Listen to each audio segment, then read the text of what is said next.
All right. Hello, everybody. Welcome to some Rising Star crew battles. I'm Clash. I'm joined with CT on the cast, and yeah, we're gonna be getting started on this. I'm glad everyone was able to show up. Thank you to everyone. Again, I know we mentioned it while we were in that call with a bunch of people, but thank you for all being on time with this many people. I was really expecting some people to either not show up or at least be late, but we're able to get this thing rolling real quick. And yeah, CT, are you excited for this one? Oh, 100%. I thought I was casting up to like 5 hours ago, but I get to show my amazing one skills in here. So, oh boy, gotta knock off the rust and play some nice games. Absolutely. And you're a captain, so what do you think about like the format that we're using? And so just to clarify for anyone who's joining that isn't in this call and knows what's going on, um, we got seven teams that are going to be playing, and we got seven captains. So they're going to pick their first player and their second player that are going to be teamed with them, and we're playing crew battles. So it's going to be a bunch of best of threes. So we're going to play a ones match, twos match, and a threes match in a random order.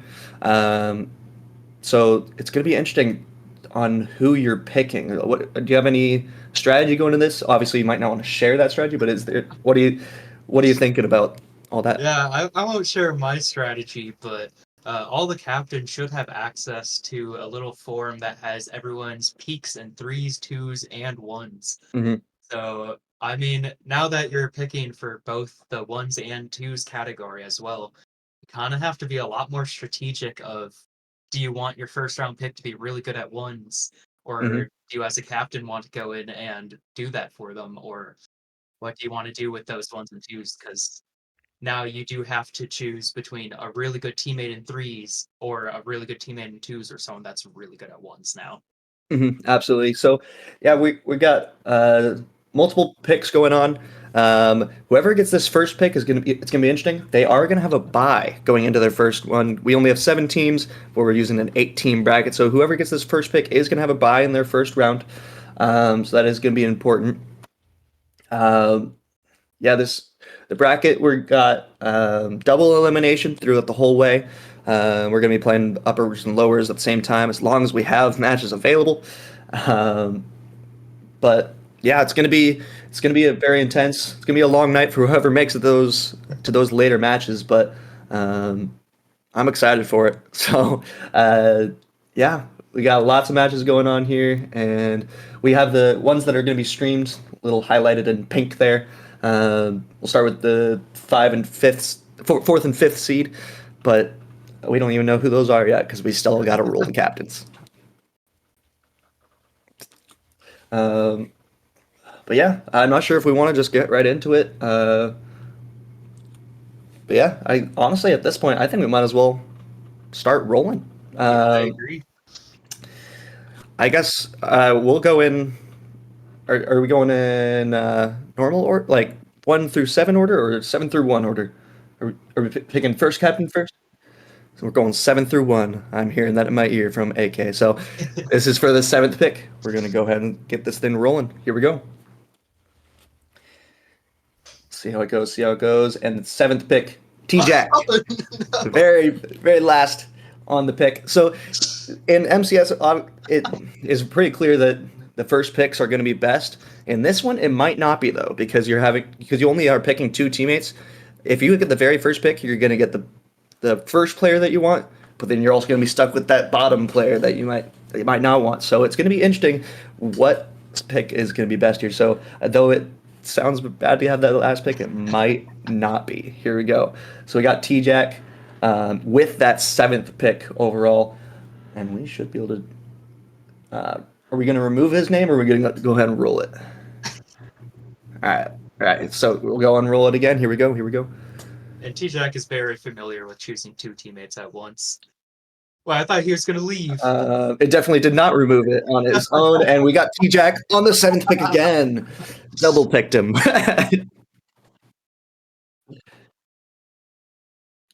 And we got Ari with the sixth pick now. Sixth pick going to Ari.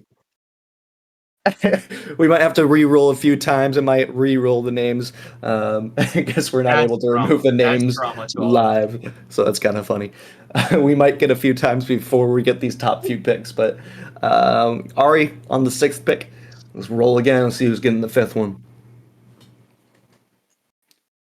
And we have CT Nivlak about to get the 5th pick. Picking 5th. He's gonna have a good good second round, second pick player, whatever you want to call it, to be able to support that, but a little bit higher than these previous players for their first pick. So here we go. Again, another spin. Here we go. Here we go.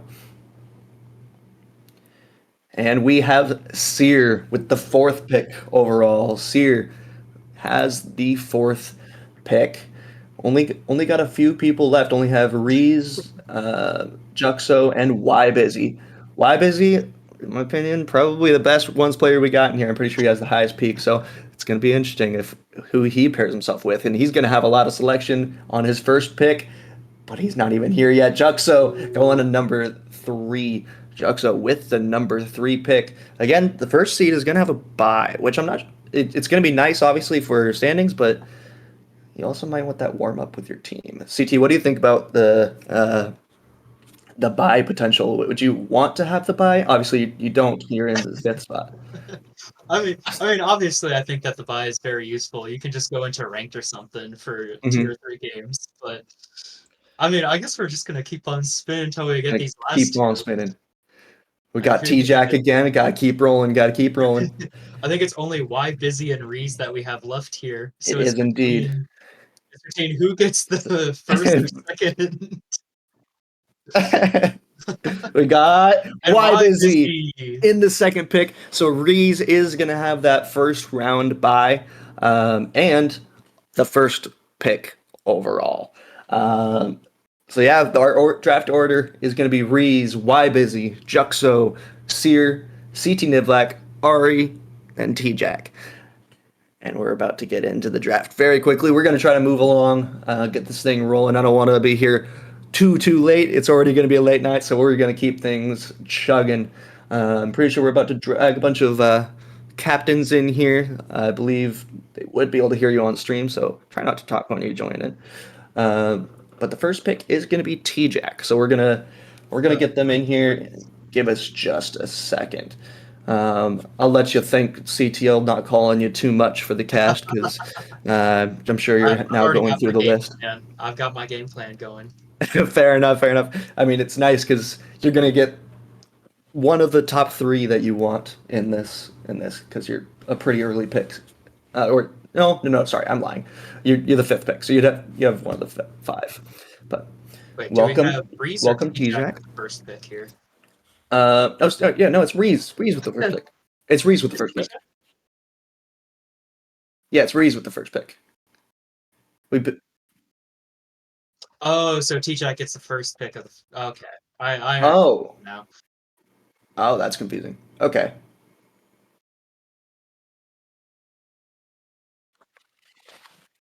Okay, so we're talking to AK in the background. I don't think you'd hear him on stream. You can't hear me on stream. Okay. T-Jack, do you know already who you're picking? No, I was under the impression that I had the 7th pick. I was thought not that was prepared the for case. I thought that was the case too. Oh yeah, but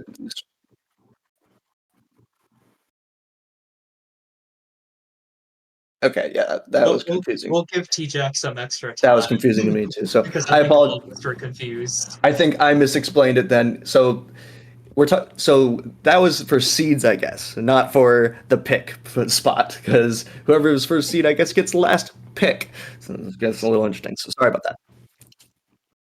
So sorry about that. There was a bit of confusion there, but so we got T-Jack with the first pick. There we go. Ari with the 2nd, CT with the 3rd, C with the 4th, Juxo with the 5th, Ybusy with the 6th, Reese with the 7th. And whenever you're ready, T-Jack, go ahead and jump in and you can make your selection. All right. Yeah, I'm ready. Awesome. There we go. No shot that they let me get both, but I'd be a bad teammate if I didn't try. So first pick, give me Zomzoms. Zomzoms teaming up with T-Jack. He already is on the derecho with them. great pick there. I think, yeah, Zamzam's, it says he's in 10th spot there. It's kind of funny looking, but just because we still have that slot for a potential 8th team. Unfortunately, we didn't quite get enough signups for that. Still, I'm happy with how many signups we got. 7 teams is plenty, but Zamzam's going first, and now Ari is on the clock. We're going to get him in here in a second. Ari with the next pick. It's going to be interesting seeing this draft list. I know that you guys can't see it on stream. I don't want to. I'm not even going to mention who you're thinking, CT, because you're still thinking about who you want. I don't want to. I'm completely I don't fine want with it. I mean, I even have my GM as somebody that I can draft pretty early on if I want to. True. If you want, yeah, if you want Ben Storm, you can just snag him real quick. It's also interesting because it's always interesting with the draft because Yeah, you're for having to sure. think about who might fall, who might not, all Mhm. that stuff. So we have Ari in the call. Whenever you are ready, Ari, cut me off. You're free to make your pick whenever. Okay, so Uh, yeah, this wasn't even. I didn't put that much thought into this, considering the order of my picks and who I play with and who is available rank wise. I'm just gonna pick Blasky. Okay, Blasky again, another teammate to teammate pick. So yeah, T-Jack picked Zomzoms in the last one. Ari's picking Blasky. Both of them teaming in MCS. So it's gonna be interesting. A lot of chemistry coming out early. We'll see if Ari can get his another one of his teammates here shortly. I'm pretty sure you have both. He has both teammates playing, if I'm not mistaken. Shraxel is also on the victory. I don't think he falls far enough for that though.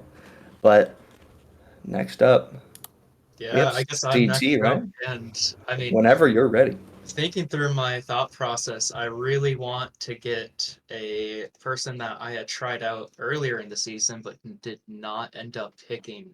Mhm. And I mean, even though looking at like the draft order, we have it ordered in their highest peak right now.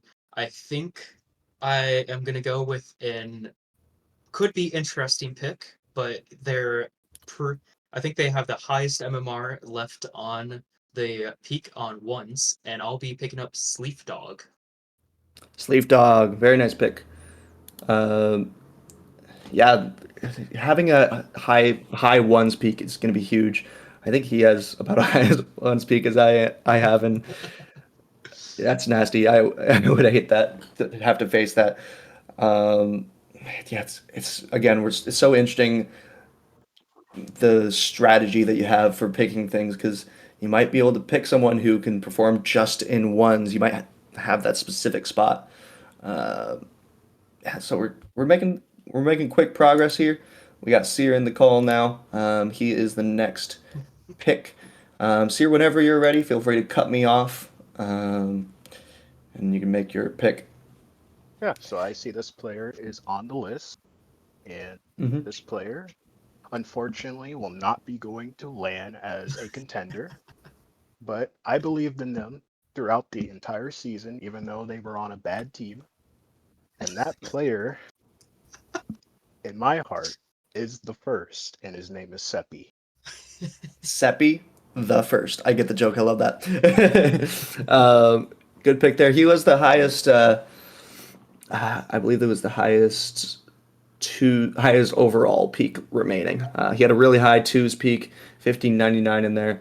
Not as high as in threes, but still a good pick. We got Juxo in the call now. Juxo, feel free to cut me off whenever you are ready for your pick. Yeah, I'm gonna need like a couple seconds here at And least. yeah, no worries, no Take worries. your So, time.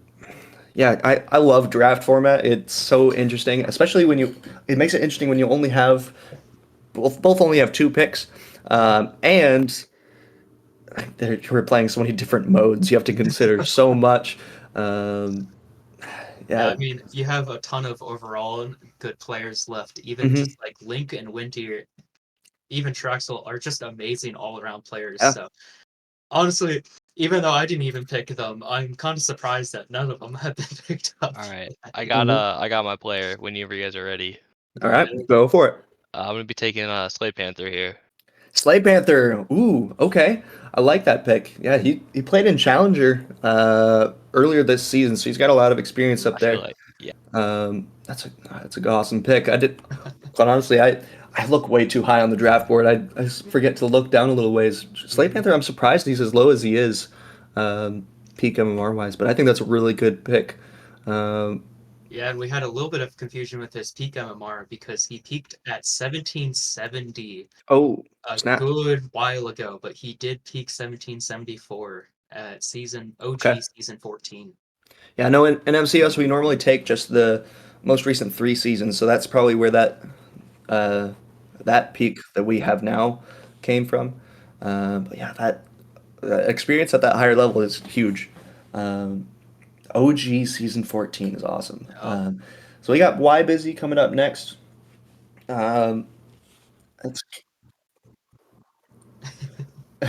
uh, oh, you can't drag him because he's console. Interesting. Um, So yeah, we got Y Busy next. At this point, we have some really close picks, so you can so that whoever's picking can kind of start to think of who they might want to even pair together. Like if the first round is going to be playing ones, which I'm assuming Y Busy's going to be playing ones, he can start to think who his duo partner is going to be in twos because like they're almost certainly going to be playing as that duo in twos. Like, again, we're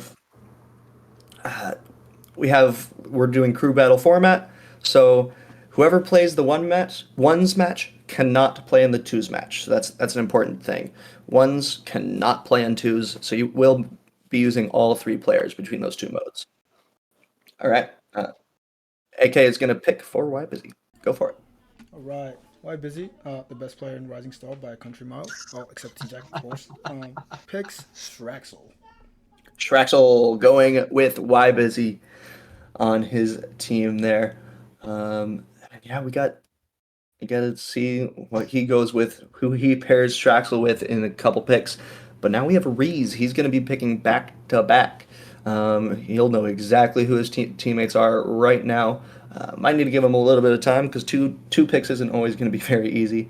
The nice thing is, he doesn't have a ton of people left to pick from. We're running through people really fast. This draft is going nice and quick. Reezy, whenever you are ready for your picks, feel free to interrupt me. You have 2 in a row, so just let us know. I do. Reezy with I'm gonna just fill a couple of gaps here. Yeah. Hit me with that Windy boy. Wendy on Windy. first pick. And Link. Wendy and Link. We got Two both picks highest. coming through, and if I'm not mistaken, they're both on Steelhawks, correct? I think they are. So they're going to be 2 teammates that are going to be playing together now. Reezy, smart picks. I love it. We'll see what That's how we do that. modes. We'll see what modes they choose to go with on those because you might want Wendy and Link to be that duo in twos, but only that is a secret for them. I'm not going to ask you directly on who's going to be playing what modes because that could change matchups. But AK with Y Busy pick. Here we go. Why Busy? Again, the best player in Rising Star. No pressure at all. Picks the best GM in MCS. Benjamin Storm. And Storm. I was hoping you'd somehow fall to me. That would have been incredible if he was able to follow you, but unfortunately not. Ben Storm going in the 3rd round. He's going to be paired with Straxel. Ben Storm, Straxel, most likely, almost certainly playing twos together. Y Busy, again, just a cheat code in ones, but ones you can get a couple Like lucky ones. kickoffs and it might go in your way. So we'll see how ones turns out. We got Juxo back in the call. Let me know whenever you are ready for Yeah, I'm ready. your pick. Juxo. He's ready. My Let's go. sacrificial lamb. Give me Jaws. Jaws. Jaws not able to fall all the way down to T-Jack. That would have been incredible if he did. If he was able to get just the derecho squad. But Juxo pairing himself, Slay Panther, and Jaws on the same team. That could be very dangerous. We got Seer right back in the call. We're just flying through this thing. Seer, let me know when you are ready. CT, what do you think about the draft so far?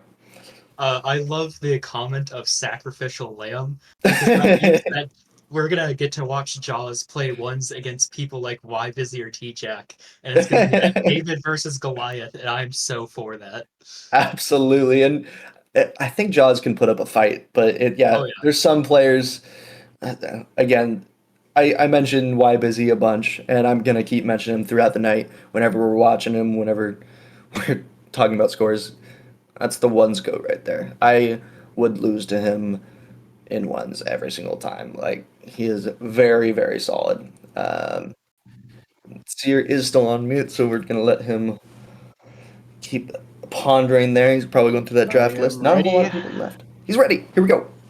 My pick is pretty simple. Yeah. He is a solid player in my eyes. Not many would agree with that. This person Oh, I get ouch. along well with, and I believe he deserves a rightful spot on an S tier team. And his name is Watermelon Man. Watermelon Man. Go in here. It's gonna be Seer, Seppi, and Watermelon Man. Yeah, that's we got a lot of. How many people are left? We only have Only three people left to pick. So that was between Watermelon Man, Sharkbite, Firecraft, and Bladed Bay. Who went Watermelon here, and we only have 3 picks left.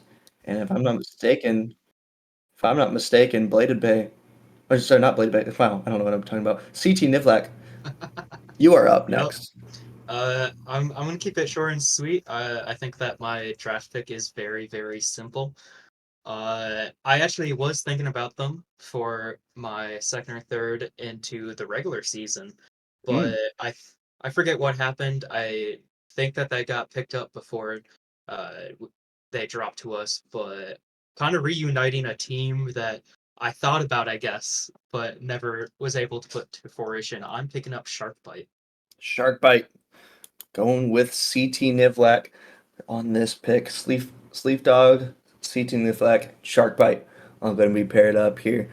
Again, they only all play together in one match out of the 3. It's going to be interesting.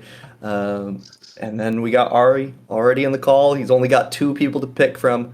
Ari, which of those 2 are you picking? I'm waiting for Rocket League Tracker's website to load. 'cause Oh, it's not- understandable. So we'll let him we'll let his internet load for Really, a really second. likes loading stats. Okay, so it's between Firecraft and Bladed. Yep. It is Now- indeed. It's Who are you gonna weird. let go to T-Jack is the question. That's true.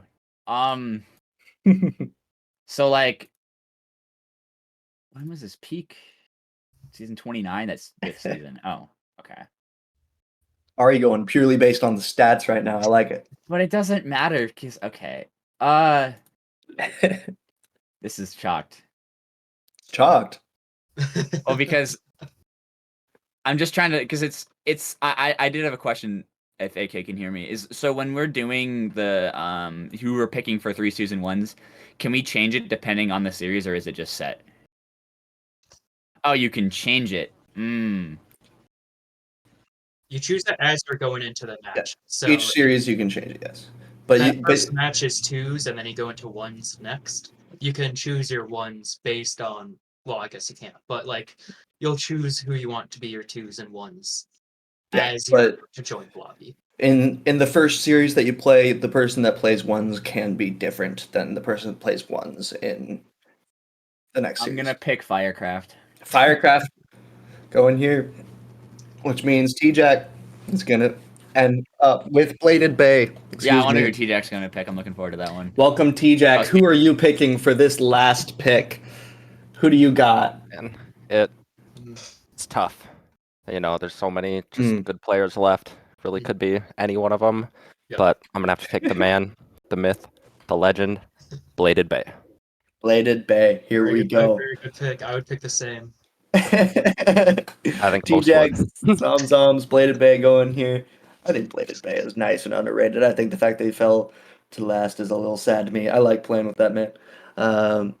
But and no pause there, please. We got T-Jack, Zoms, Bladed Bay. We got a bunch of rosters here popping up on screen. A bunch of unique names coming out here. El Gato Bonito. We have Reese, Windy, Link. On Fortnite, we have Why Busy, Straxel, Ben Storm, Love, Mewtwo Build. We have Juxo, Slay Panther, Jaws, Team GG. We have Seer, Seppi the First, Watermelon, Prospect confirmed, CT Nivlax, Sleef Dog, Sharkbite, Team Aura, or Aura or Ara. I don't even know how to say that word to be honest. Ari Blasky, Firecraft, T-Jacked. We have T-Jack, Zomzoms, Bladed Bay. CT, what do you think of this? Yes. First, CT, what do you think of these? What do you think of these rosters? You know what? I didn't know what I was gonna be expecting towards this draft, but there's already like 3 teams that I'm really scared about. I'm not gonna say which because I don't want to give them cover, but there's already 3 that I'm pretty scared about going against.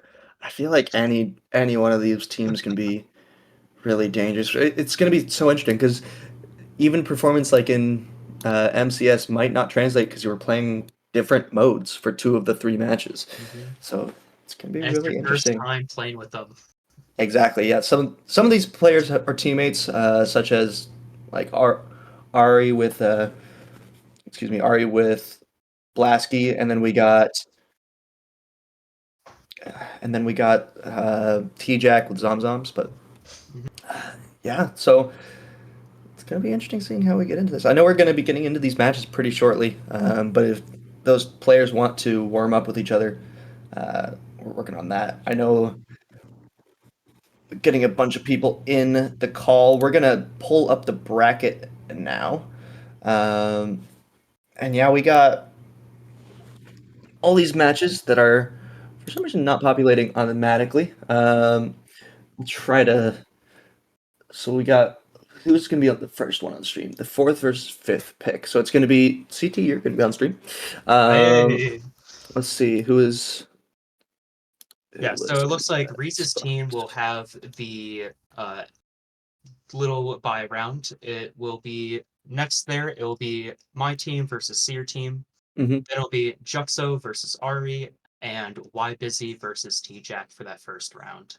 Yeah, and we're gonna be looking at that 4th versus 5th pick spot for the stream. So we're gonna have your team versus Seer's team. So it's gonna be CT Niflax, Sleef Dog, Sharkbite versus Seer, Seppi, and Watermelon Man.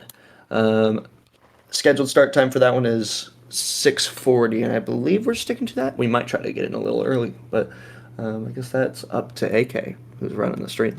But yeah, probably. So we got the bracket all set up now, like CT mentioned.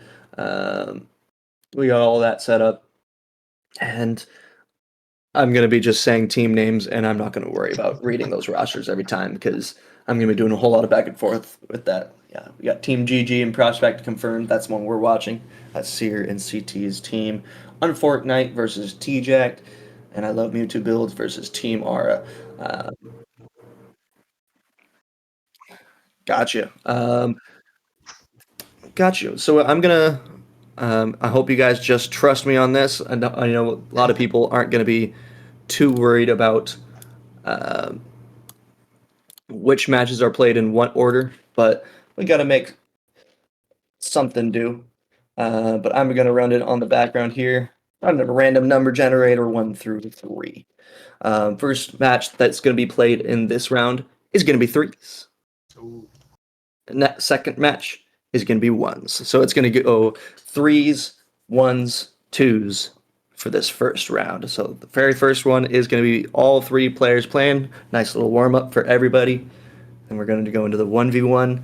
And even if you lose those first 2 matches, you will play that last 2v2. Again, only a best of 3, but play all 3 matches no matter what. Order for this one is 3s, 1s, and 2s. We're going to go into break here. Just to give my voice a little bit of a break and CT a little bit of time for you to talk with your team, game plan a little bit, and maybe warm up a bit. So we're going to be throwing it to a quick break. We'll be back in just a few minutes. I'm looking forward to it.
Hello, everybody, and welcome back. We got a nice little short break there, and we're about to get into the first match. Again, we got CT Nivlack's team and Sears team. We got GG versus was it Prospect Confirmed? Love those team names, especially Prospect Confirmed. For anyone who doesn't realize, Prospect was a thing 2 seasons ago, and it was the lowest league back then. So it's just some history for you there. But I'm joined with AK on the cast, and he's the one hosting this thing. How you doing, AK? I am good. I almost forgot to unmute my mic, but we're fine. No hitches at all tonight. No hitches at all. We're ready for None the at all. Well, glad for you to be here. And I think we have everyone in the match. So whenever you're ready for them to hop into the match, just let them know. And we should be able to kick this thing I want you to off. let 'em know, And I don't know how to type, so you got that. You can tell them when I'm ready. copy that. Are you ready for gameplay to begin? Because I am. Yes. Let's All go. right, we are ready. Here we go. Needs to start. Let's go. All right, so we got this first match kicking off. Again, we're playing 3 matches no matter what. This first one's gonna be 3s, second one 1s, and third one 2s for this round. It will change each round, so I'll let people know what we're doing. And Sears' team starting off with a good start. Sear getting the first goal here, assisted by Watermelon Man. Yeah, and it just looks like they just a kickoff goal that they just didn't expect. They just weren't ready. Yeah, Sear kind of somehow he got upfield really fast and was just able to get a quick redirect. Yeah, quick goal here.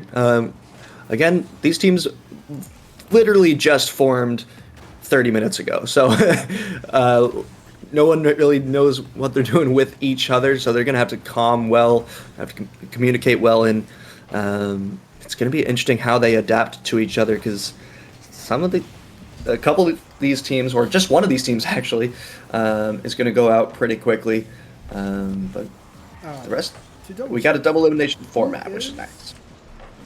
Shadonkius Jr., the 3rd Esquire. Shadonkius Jr., the 3rd Esquire. Uno momento, let me pull up the Rising Star sheet just to see who the rosters are. Benjamin Storm, I'm imagine, right? No, I think no, CT didn't get to pick him. That would have been nice. I think that is Sharkbite. That's Sharkbite. Right. So we got a Sharkbite with the fun, unique name. I kind of like it. Sleep Dog trying to put a little bit of pressure on. Prospect Confirmed is trying to match it. Watermelon not quite able to get the touch here. This one's going to be able to follow middle. No one following up, though. CT trying to hold back a little bit. This could be dangerous. No one wanting to press it, though. Sear, backline defense for him. He's been kind of the defender for that Knights squad. Takeover kind of was offensive powerhouse, and we had Fraud doing a bit of everything on that team. CT back on the back line, gets a save here, but Sear able to follow it up. That's the second one for Team GG. Boy, and what felt like 2 minutes of just complete pressure by Team Prospect Confirmed just ends in them conceding again. The kickoff goal, and then they didn't capitalize on that pressure, and now they conceded again. And CTN was just in net with a 0 boost, with his teammates nowhere to help. Yeah, Prospect Confirmed were trying to keep that pressure up, but they just weren't able to get the dangerous shots on target enough.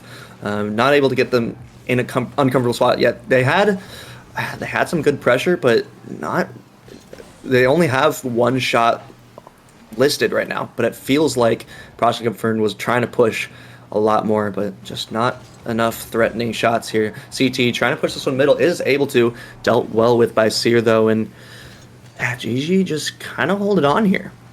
Yeah, it looks like. Oh, I was about to say GG. As we GG say that, have complete control of this match. No threatening, but as I say that, they overextend on the backboard with 0 boost and just pass mid, and a great pass by CT Nivlack. Good follow. Great infield pass. Yeah, great infield pass there. Sleep Dog able to find that gap, and GG kind of left a little bit of an opening there. That's all they really needed. Again, very quick series. Only 3 games, so these matches are very important. A third of the series can be, well, half of the series can be won with just 1 game. So, yeah, every match is very important. Every single mode is very important. Seppi trying to get a little bit of pressure for his team, and this one might be falling through. Dealt well with by Sleef Dog, and now I keep forgetting Shark Bite. That's who that is. Shark Bite trying to clear this one out, is able to, but Prospect Confirmed is left really low on boost right now, and they're stuck in their half. Yeah, and usually most tournaments are just 3 standard. Mm-hmm. And what's good about that is like you have time to figure your teammates out, whether it's time throughout one match or over different multiple matches. But in this mode, this is the only 3s match in this entire series. So whatever you figure out in this match does not matter. You're playing 2s, you're playing 1s. So so all the pressure that Team Prospect Confirmed have, and then losing here could not matter as long as they lock in for the 2s and the 1s. But right now, it's not looking like they have much on offense, to be honest. I need to pull up the free agents sheet. Obviously, no one's a free agent anymore, but I just want to see who's the highest ranked in 1s on each of these teams, and we'll see if they even choose to go with that highest ranked person in 1s. Because again, a team could choose to like almost intentionally not win a match.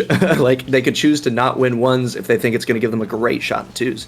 It's a lot of strategy coming out on who they're picking for these 1s and 2s matches, and we'll see who they're picking here in a few. But Watermelon trying to push this one forward. Again, they're just having to hold on to the lead. Seppi trying to push this one forward, is able to. CT able to get a good clear and a counterattack coming out. Shark Bite trying to push it forward, and this could be a little bit of pressure coming out.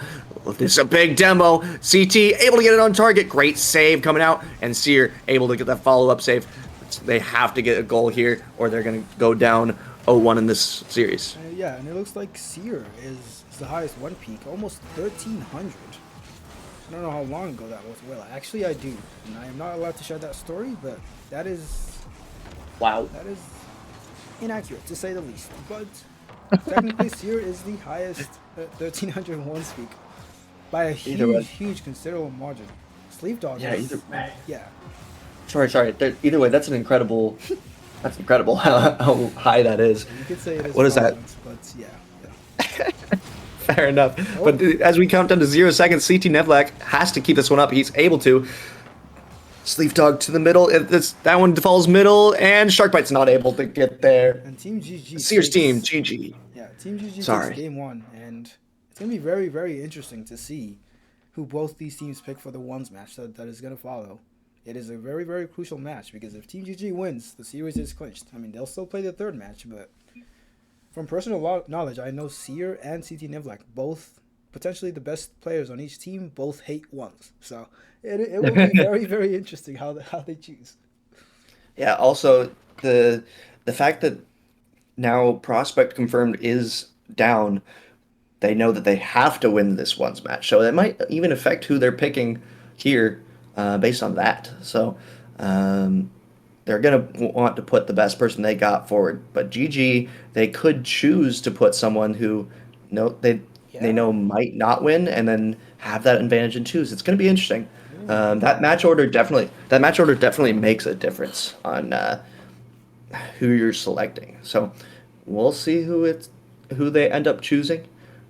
All we have to do is wait for them to join, and we'll get it going. I didn't even think of it like that in strategy. It will be interesting to see who Team GG picks. And here we go as they select their players. Watermelon Man in for Team GG. Prospect Confirmed has CT Nivlak. I think that's kind of what we were mentioning. GG, they don't have to win this one. And I don't want to say Watermelon Man doesn't have a chance against CT. I think he does, but I think it is a little bit of a mismatch. I think CT has that advantage here, but now CT is being used as this 1s player, and you can't play 2s. That's an unfortunate own goal. Watermelon doesn't get the contact that was expected, and CT puts it in his own net there. Yeah, now will Team Prospect Confirmed regret this decision, because as you say, Watermelon Man could be a very good player, but I'm not saying I doubt him, but in my opinion, that they could have chose better. But yeah, but because because Team GG chose Watermelon Man and pretty much, I don't want to say through the 1s to win the 2s. Not through, but give themselves a disadvantage. Yeah, and then it's almost like a mind game because they forced Mhm. Team Prospect Confirm's best player to be in this match now. And even if they Mhm. win, it seems like Team GG have a massive advantage in the twos. Yeah, I think so. We'll see if it's going to be enough, though, because, I mean, if Watermelon Man just wins this, because he already has that first goal, if Watermelon Man just wins this, it's already over. But CT has to get the dub. That was a huge flick by Watermelon Man. Unfortunately, not quite on target. CT trying to take a bunch of control here. That's going to be the bane of Watermelon Man's existence. That Dominus can get some really good 50s, but Watermelon Man, huge control coming out from him. That's just a free open net again.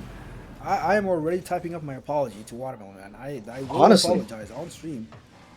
I apologize for doubting this man. He is locked in and putting on a show.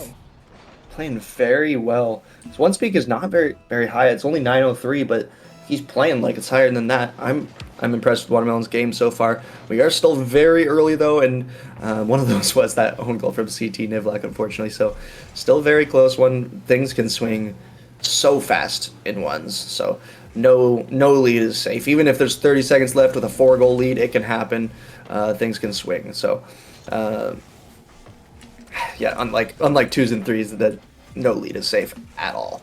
But Watermelon Man gets dunked a little bit there. CT Nivlak just kind of egoing him a little bit, trying to get this one in. Not quite dealt well with by Watermelon. But CT is just trying to kind of prospect for some opportunities here, as he's just trying to control the ball as well as he can. And Watermelon looks like he's playing a very solid game, and almost a caster curse as I say that. He overextends, but for CTN's back boost and just gives CTS an open net.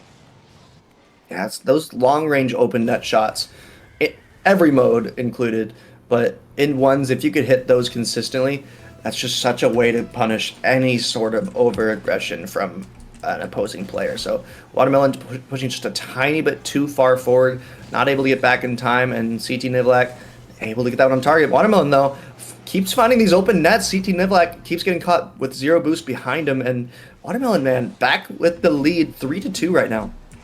Yeah, and a very good 50 from Watermelon. He's playing a very well-grounded and very solid game right now. Very solid. Not taking too many risks. And yeah, he's making this match a lot more interesting than I thought it would be. Yeah, very impressed with him, but CT Nivlak going to be able to get one back right away. Kickoff goals are always going to be a story for ones. No matter what, we will see kickoff goals here. So Yeah. CT Nivlak able to get one here. Again, he has to win this one to have a chance in the series. And we both expected him to win coming in this one, but Watermelon Man is putting up such a good fight. He is. I don't know about that one though, going for that mid boost, but CTN misses the ball. CTN's blue team. He gives Watermelon a free shot. He puts it wide. And I think this, even though I apologize to Watermelon, I still think this is there for the taking for CT Nivlak if he wants it. Yeah. But he cannot I agree. get overconfident and overextend the way he has been doing so. Mhm. The first couple minutes.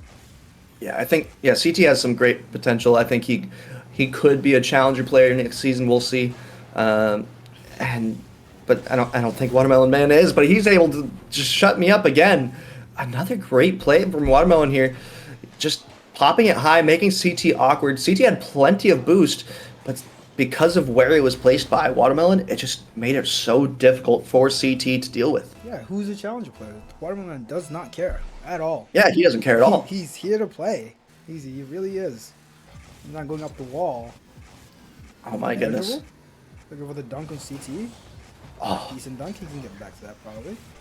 Yeah, he should be back at plenty of time, and he is able to get that boost. Great positioning from him, but CT able to beat him. Is he going to be able to get this on target? A slow crawler, maybe? No, the director cam did not show me what was going on there. I had no idea.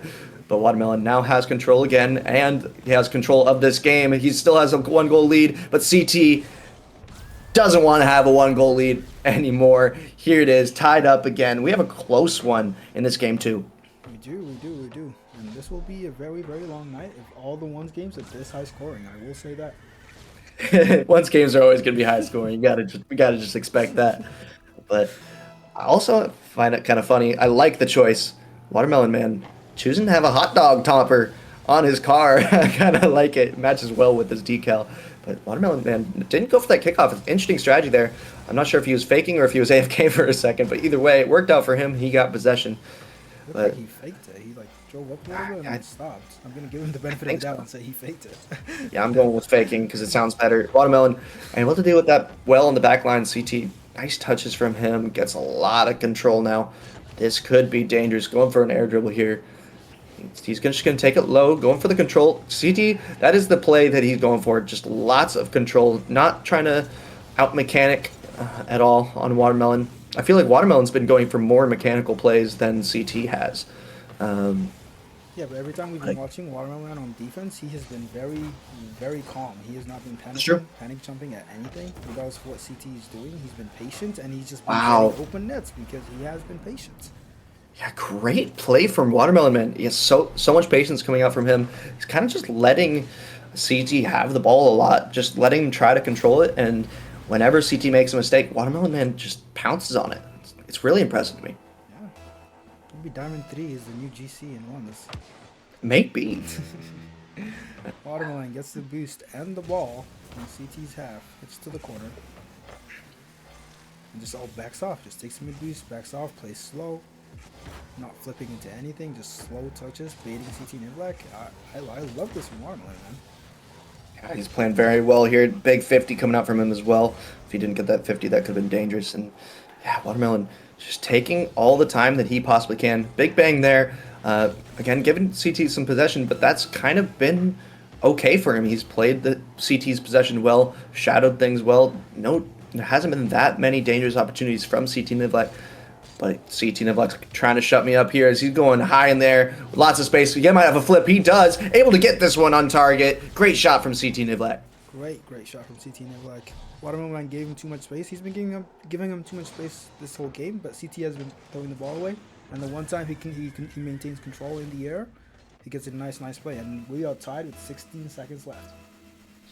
I'm sure that Prospect Confirmed is glad they chose CT Nivlak from this one because they need to have their best foot forward for this peaking Watermelon right now as he's trying to get this one forward. Watermelon with the solo play opportunity. He's going to be able to beat... Oh, he almost beat CT Nivlak here, but now a chance could possibly coming the other way. But Watermelon trying to kill this one down is not able to. CT Nivlak able to keep it up, is able to get this one away. 0-second goal. Prospect Confirmed stays alive in this series, and we're about to move on to a twos match. That was an amazing match to watch. Regardless of the loss, Watermelon should be very, very proud of how he played that. That was a very, very solid match for him. And well done to CT Nivlak for closing in at the end, walking in, and ending strong. Absolutely, and we've got one more for this series.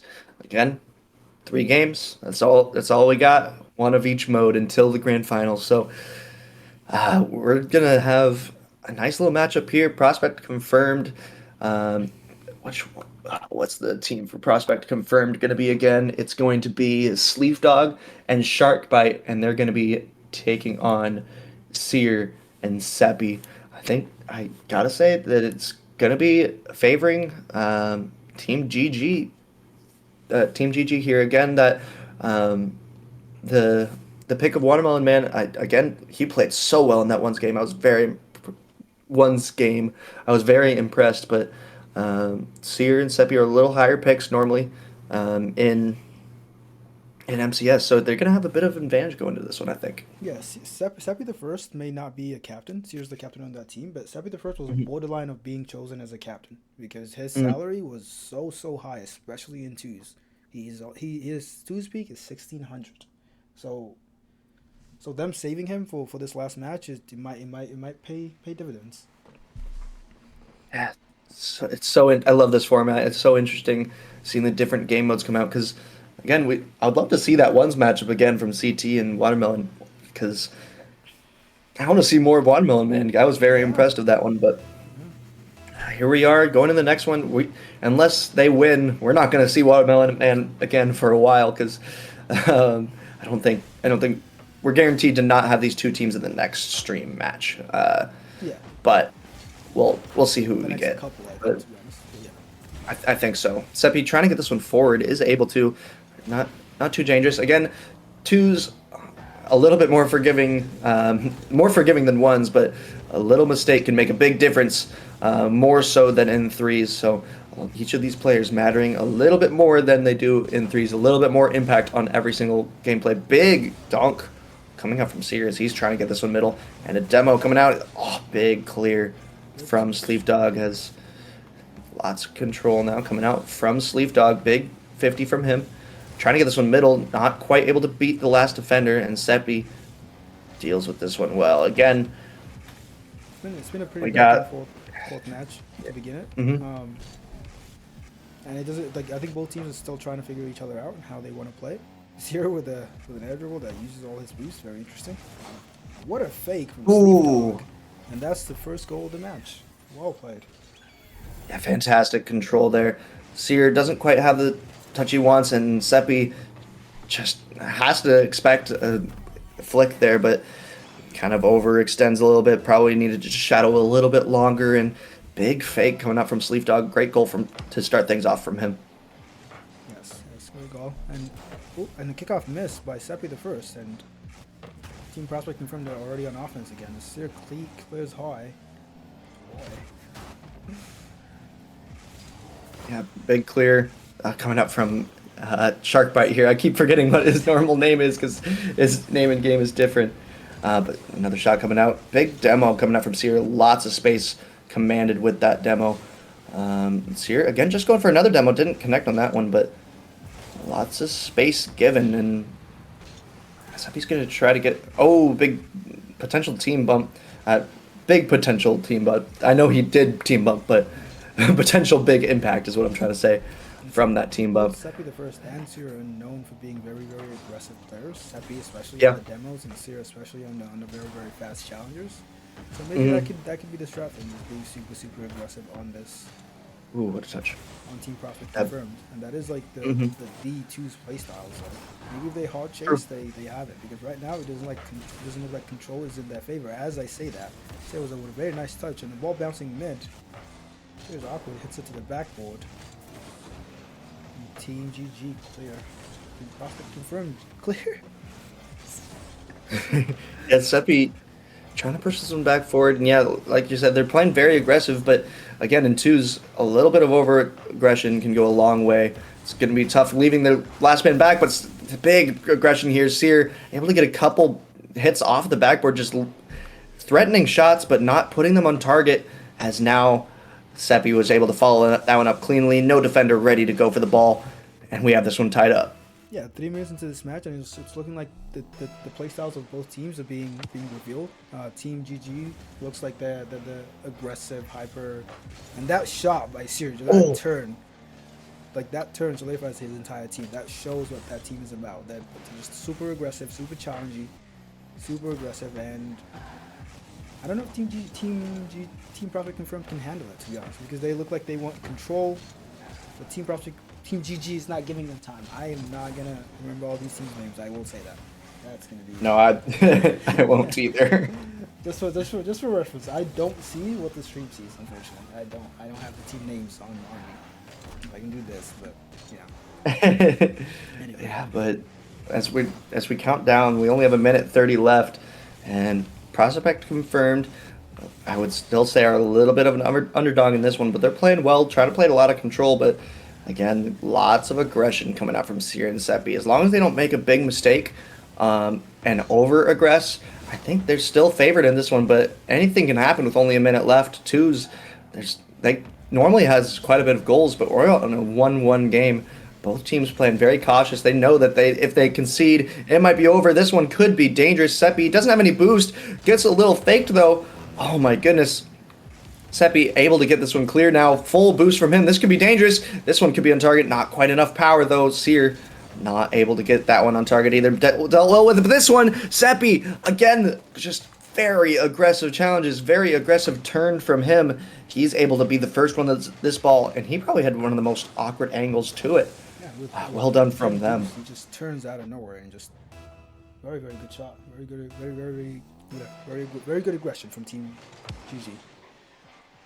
Yeah, and now Prospect confirmed are going to have to press the gas now, and they're going to have to be the ones attacking because now they're left in a deficit. Seer just trying to chase them for the demo, trying to make them waste all their boost, and it's working. Sleep Dog, the only one with boost, able to get a big air dribble though. That was a great defense by Seppi there though. As Sleep Dog takes this in the corner, we're going to see how he does, and just a kind of a 50 kicking away. This one could be dangerous. Oh, I think Seppi thought that it was Shark Bite going, but Sleep Dog intercepts that one, and a big shot coming from out from him. Excuse me. We're now tied up with only 18 seconds left. Very good communication from Team Prospect Confirmed, because like as Sharkbite hit that, he immediately turned away because Sleep Dog called it, and that called out Seppi the first because he was waiting for Sharkbite, as you said, to take control, and he just snipes the bottom corner, and we are tied again with 15 seconds left.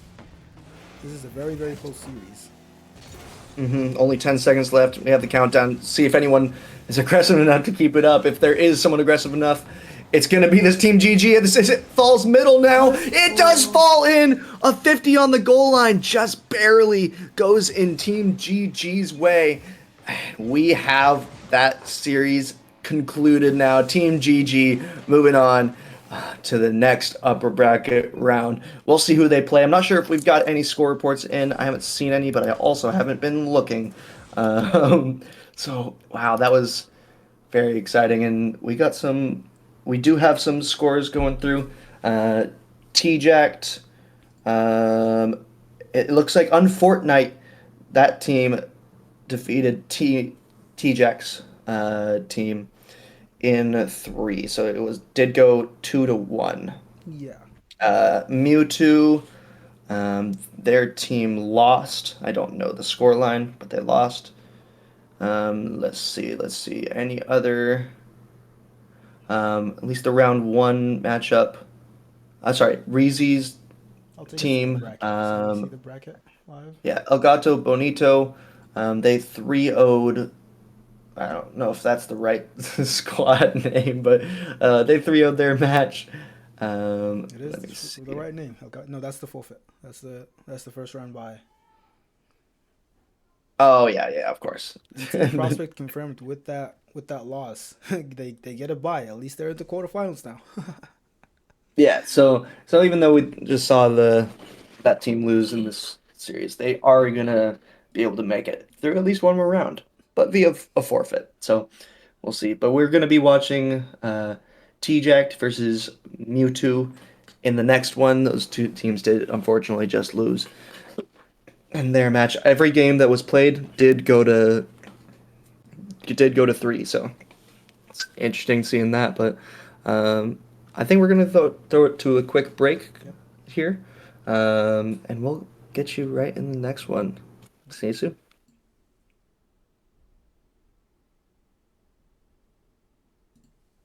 Okay, we're on break. See, I was very jittery. I will make it better, I promise. Hey, you locked in and wanted the end, so that's something.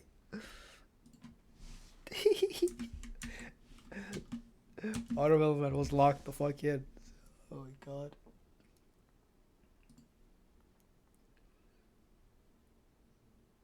Yes. You can still hit. Oh, unfortunate. Good comms. Good shit. Oh.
Those words are kinda hard to find, so I just had to write this song. I don't wanna see you cry again, and no matter how the story ends, I'll always be there for you. Cause I see colors for the first time. I'm starting to realize nothing's ever black and white. And I'm caught up in the first night. Now it doesn't feel right. I'll just have to say goodbye one last time. I know that it's hopeless, but we'll both be fine. Cause nothing's ever black and white.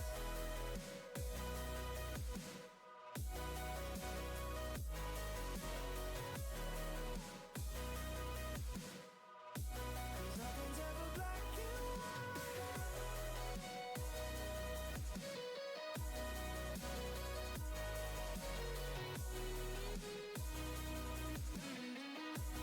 Nothing's ever black and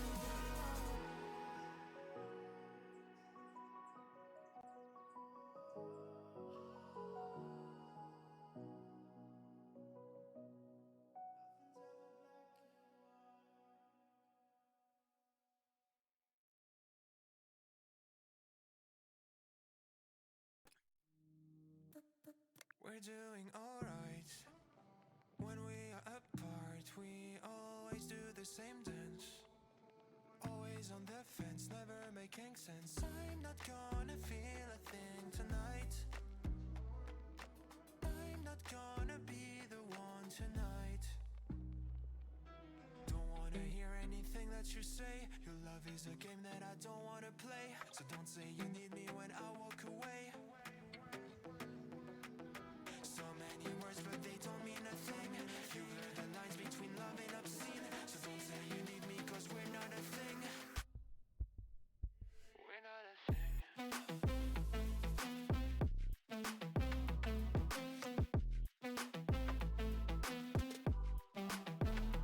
We're not a thing.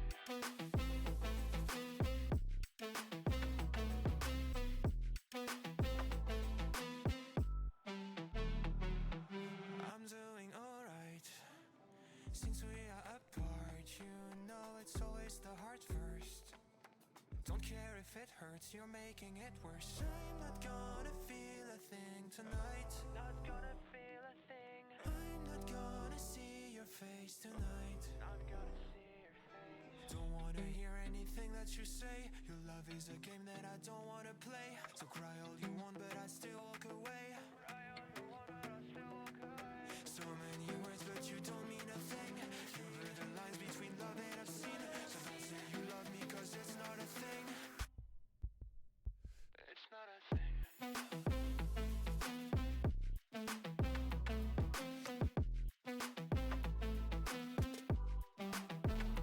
It's not a thing.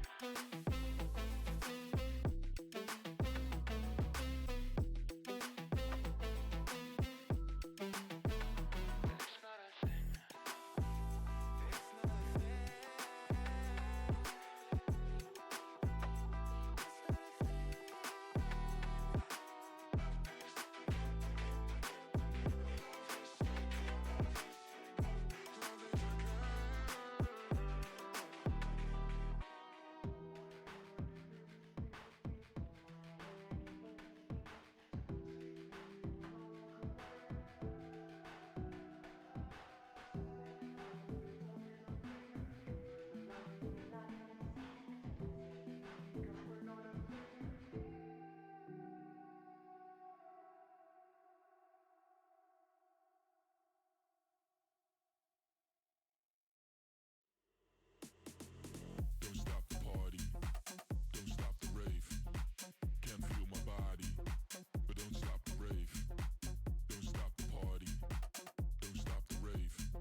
All right, everybody, welcome back. We got some more Rising Star Crew Battles action, and we're about to get into this next one. We got T-Jack versus Mewtwo in this game.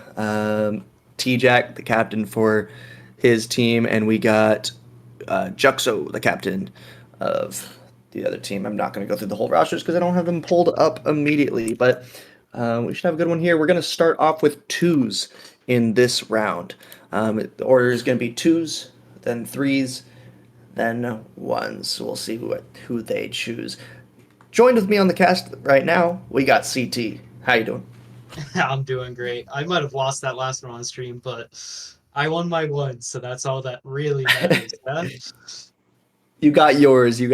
So that's what matters there. But unfortunately, you went down in the threes, so you were kind of forced to put yourself in the one spot, trying to get that best player out there. And Watermelon Man put up a good fight, but I'm ready to go as we're about to get in this one. We're going to have these players join in, and we'll see who they choose to put on the field. T-Jack has himself and Bladed Bay on the same team, and we got Slay Panther versus Juxo. That leaves in the ones match, we're going to have Jaws and Zoms, but that's not until game 3.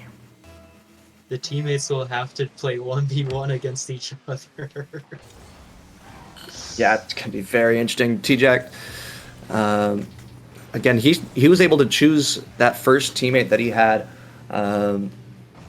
He chose Zoms with his very first pick, so leaving Jaws a little alone, all alone, getting picked later. But yeah, it's going to be those two teammates playing 1v1. Big pinch coming out from T-Jack and Bladed Bay. I find it interesting that T-Jack did choose, oh my goodness, to play twos with Bladed Bay here, because we have that team chemistry coming out with T-Jack and Zoms. So I don't know if it's a bad choice. I just find it a little interesting.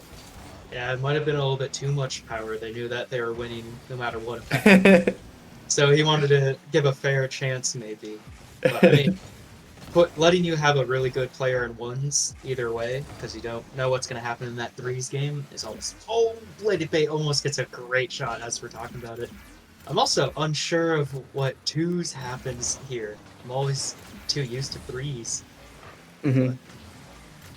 I also find it, just personally, I find it a little harder to cast because I'm so used to casting threes.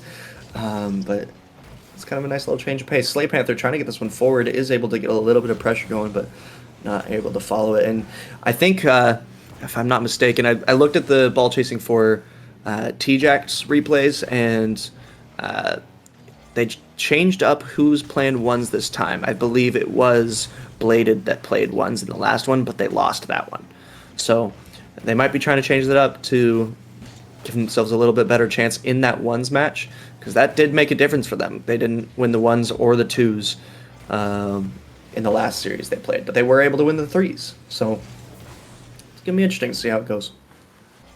Yeah, it's already kind of funny to watch all the strategy that goes into who's going to play twos and who wants to step up to be that ones player. Because I mean, a lot as T-Jack might have an open net here. This goes wide, and T-Jack, the team, has had great opportunities on the net already.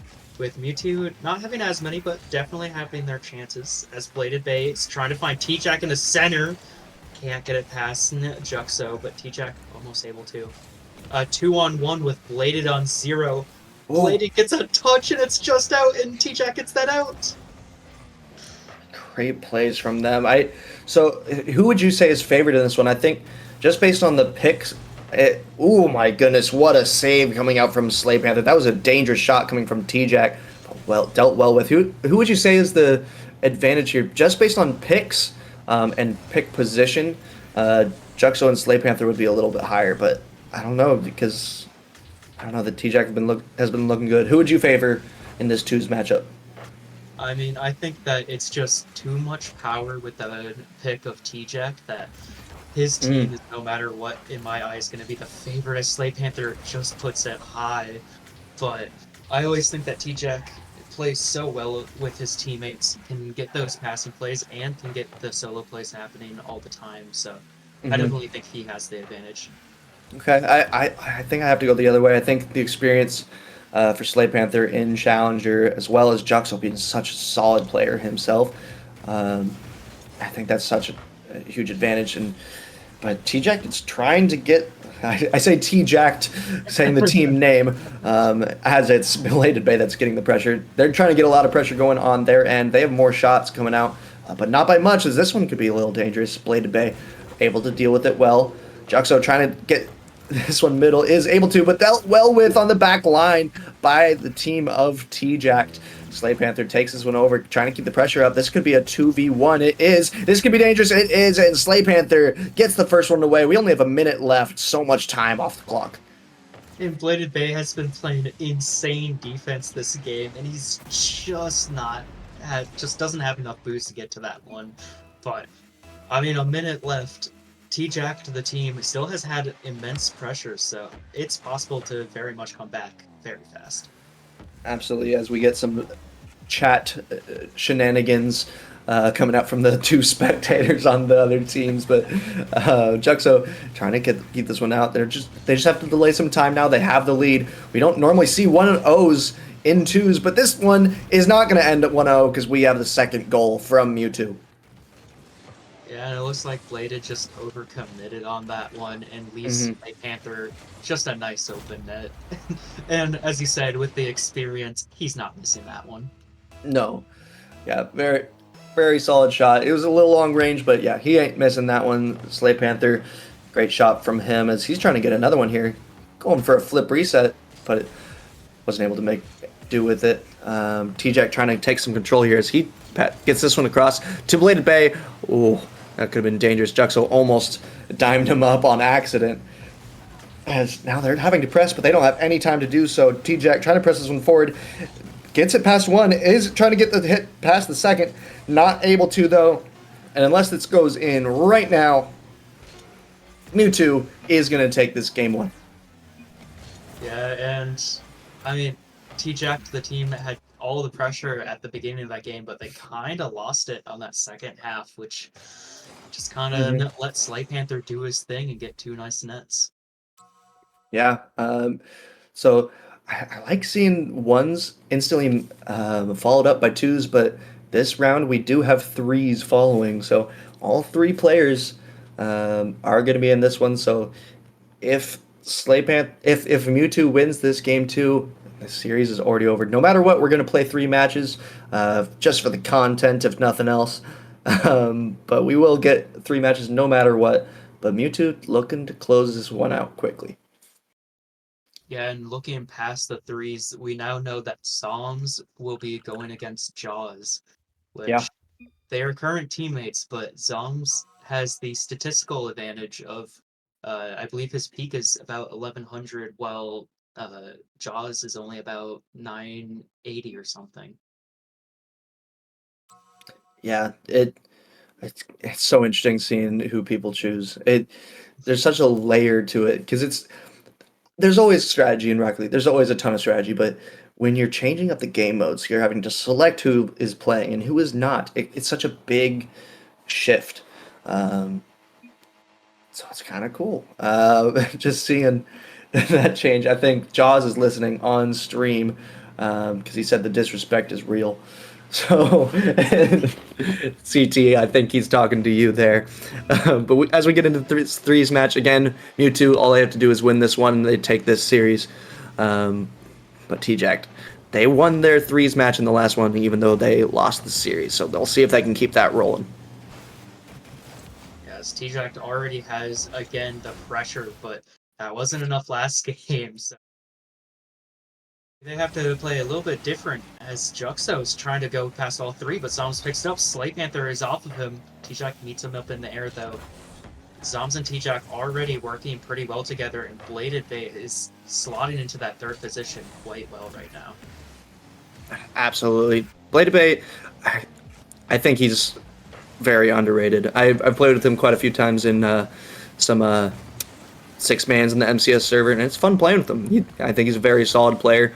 I'm surprised he made it all the way to the last pick.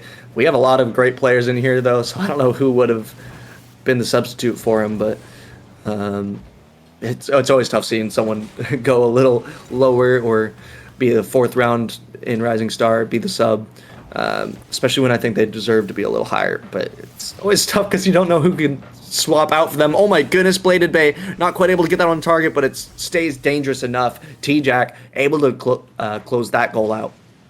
Yeah, it's just been relentless attack after attack. Bladed Bay having a great 50 on, I believe it was Slate Panther, and T-Jack just has a nice open net that he got to get put in.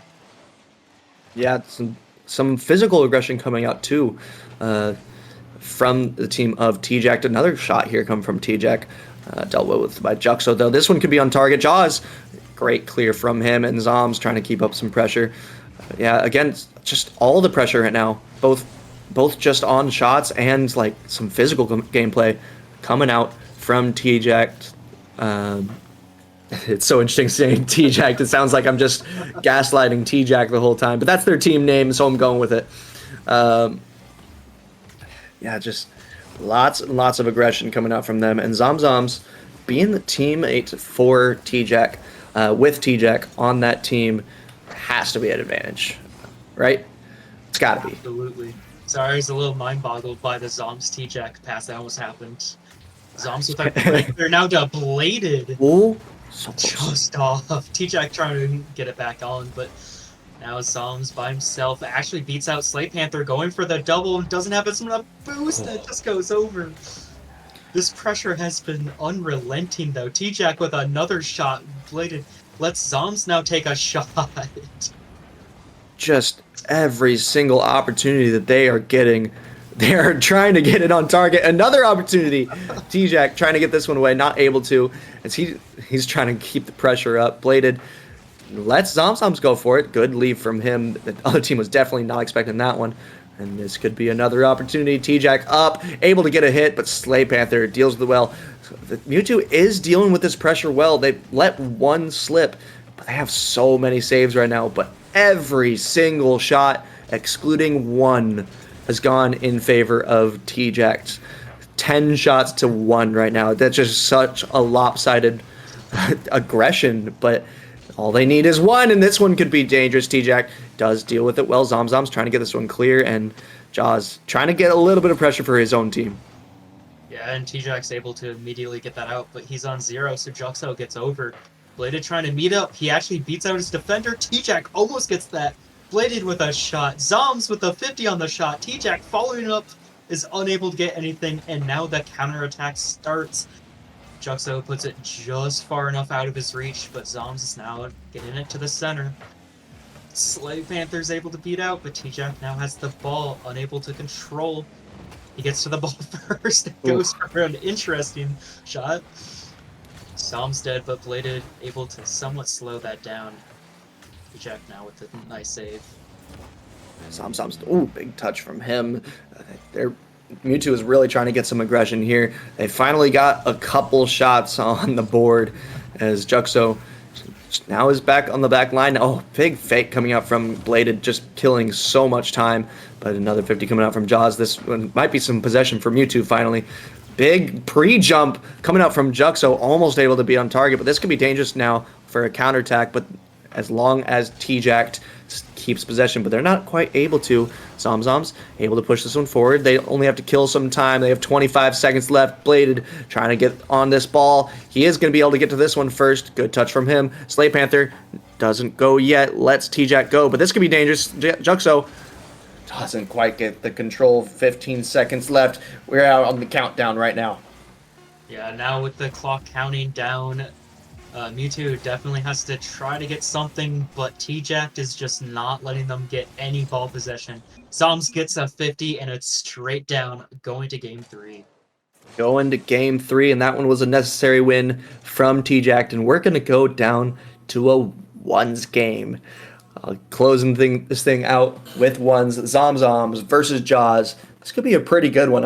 I want to look up real quick what Yeah. their ones peaks are. Sure, yeah. We got. Let's see. The stats are not looking in Jaws' favor, as even just Yeah. the amount of games, Jaws has not played any placement matches in ones, as Oh Zoms no. has played 71 games this season. Dang, yeah. Zomzom's actually putting in that one's work, but I guess we'll see how Jaws fares against him because it's all on his shoulders for this one. They have to win this. Unfortunately, whoever loses this one is going to be out. We are watching the first lower matchup right now. So both these teams lost in round 1, double elimination. If they lose this one, they're done. So Zomzoms, I think, has a bit of advantage. But Jaws could have put up a fight. We'll see how this one goes. At the same time, that last match showed that you don't have to have the stats on your favor. You can still be playing a good game if you play smart. You can just get a quote-unquote higher ranked player, but Zoms with a great demo to start out his first goal. And styling on him to get that one away, going for a little turtle. Yeah, Zomzoms, great possession from him. Just not a whole lot that Jaws was able to do there. He had to figure out a way to avoid the demo, but as soon as he got demoed, that was it. Yeah, and to me, the 50 says so much about how much you play ones, and Zoms is just so familiar with how he wants to win this kickoff that he just goes 2 goals up in the first 20 seconds. Great play from him. T-Jacked. That squad is really hoping for Zoms here, and he is performing well. But Mewtwo, just hoping they can get that little bit of an upset. Jaws trying to get some control here, not going for a boost while he didn't really have a possession back. But Zomzom's not able to get that one on target. Goes for the demo, didn't need to hit it. Just the threat was enough. Jaws able to get one back here. And no matter what you meant to do, it's always calculated. He was looking for a demo if he teleported, and that's all that you need for a goal. Peak Cringer, love that Zomzom says in the chat, as he was the one that got the first demo goal, but you know, a little bit of bias coming out from him. But big 50 coming out from Jaws. This could be a little dangerous now. Lots of control and big flick. Jaws, great shot from him. Catches Zomzom's napping. I guess the first rule of ones is it's never over. You can get so many goals so fast. As that was just a good 50 to start that out, goes straight into a great ball possession, into a great flip, and there's not too much that Zoms could have done better there. Yeah, Zomzoms just didn't have the possession. The flick was too good. Yeah, like you said, there's not a whole lot he could have done there. Once he lost the possession, it was just kind of chalked, but Jaws kind of rolling now. He's got 3 in a row. Yeah, and I think Zoms might have a little bit too much confidence going into these challenges, as he's kind of just giving Jaws the ball now, and Jaws is saying, why thank you, and just getting those open nets. Ton of time left, obviously. We have 4 minutes. Again, goals can be scored so quick as Zomzoms gets another one for himself. 3-3 now. I didn't even expect him to win that so clean. Grabs a boost to just barely get over Jaws, who had 0. That's just a great read on your opponent. Yeah, even just a single pad from Jaws there would have been able to save that, but he wasn't able to get one on the little rotation back. Zoms got 1, and that allowed him to beat him. This could be an open net again. It is, and Zomzoms takes the lead back. It looks like Zoms is just going to try to play a really fast game, as Jaws probably not too familiar with that ones. You can't really challenge that ball on 0 once. So maybe some of that 71 games to 0 coming in handy.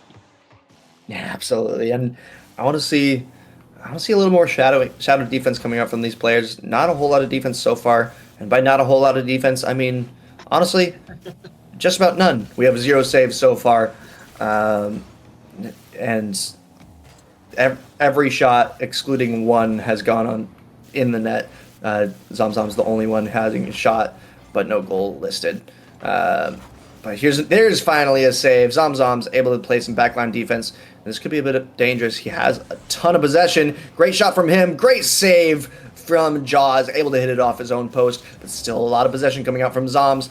The demo threat was dangerous there. This is going to be on target. Jaws deals with it well, and now he has possession on the counter attack. Yeah, and I wish that we had mid-game coaching, because if I was Zoms' coach, I would just tell him to cool it. You don't have to be this fast. You can kind of be a little egotistical. Oh, Don't even know how that didn't go in. I have no idea. But if he just takes his time, I think that he just cruises to the end as Jaws looking for the demo, but gives it straight to Jaws unable to demo Zoms, and he will take an open net because of it. That was wild. I can't. I love demos. I love demos, but that was not the move. Jaws types in the chat, "You were scared," and I'm sure Zoms was. If he got that demo, it would have worked, but that was all Zoms had to do was avoid the demo, and it was instantly going to be a goal on the other end, as long as he had any control. Big demo coming out from Jaws, though. If he was finally able to get that demo he was looking for earlier, as now he's going up in the air. Big play from him. That could be dangerous. Great save coming out from Zoms, and Jaws just trying to control it a little bit. These two players are such a good match for each other. Zoms just turtling. Second turtle goal that he's got this time. It's kind of funny, the banter that they have being teammates themselves. Yeah, and Jaws just kind of got a little bit too awkward and couldn't quite fix himself in time. As more chat messages are going every single goal. Yeah, Jaws not quite matching the consistency that we're seeing from Zoms in this 1v1 play. Zoms is playing very aggressive, and Jaws is playing very aggressive physically. Oh, but a big dunk coming up now from Jaws. Jaws is going to have to bring this one back. Again, plenty of time in ones to get it, but he's going to have to get a few chained together. Zoms, even though that 50 kind of went in Jaws' favor, it didn't really matter because Zoms still had so much boost remaining there. Lots of time waste coming out. Big bump from Jaws. That was huge, but he's going to have to be able to follow this one. It is open, and he is going to be able to get it away. Brought down to a 2-goal lead. Now, I'll be honest, on his turn, I was a little scared. He used a lot of boost on that 180, but I mean, he finally was able to kind of cool down a little bit, take his time, breathe, and just get that nice open net. No bumping, says Zoms.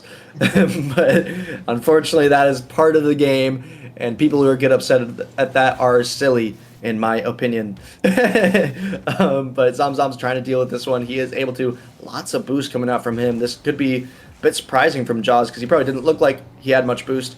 Good hits, though, from Zom's on the back line. Jaws trying to take a little bit of control here, is able to.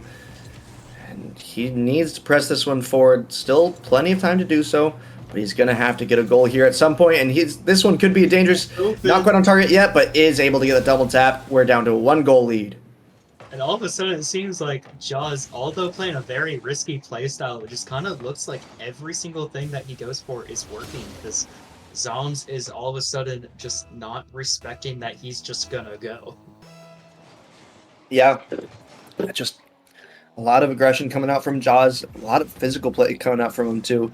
Some of that physical play has been to his detriment, some of it's been to his benefit. But he's trying to get another one here. 0 boost from Zom's, but early challenge coming out from him, and that goes all the way down that field. This could be a possibility, not quite able to get it on target though. He doesn't need it on target though, he just has to maintain the possession. 20 seconds left. Zom's doesn't go for this one. Jaws kind of gives it away, but we'll see if Zom's able to turn on this one properly. Not the best touch, but enough control that it works, and that miss from Jaws was huge.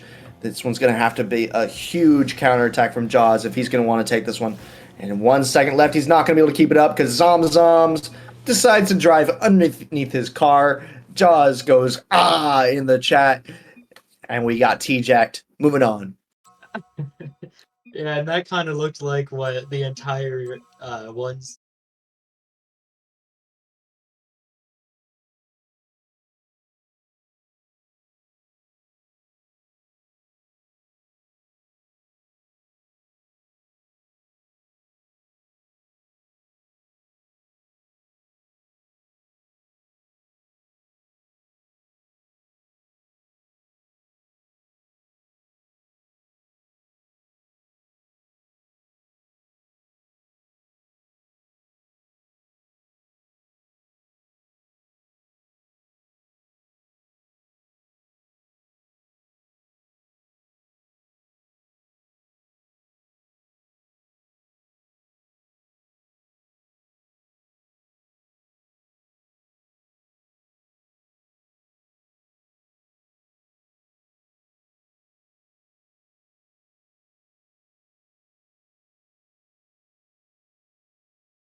as bright as a star among the midnight sky.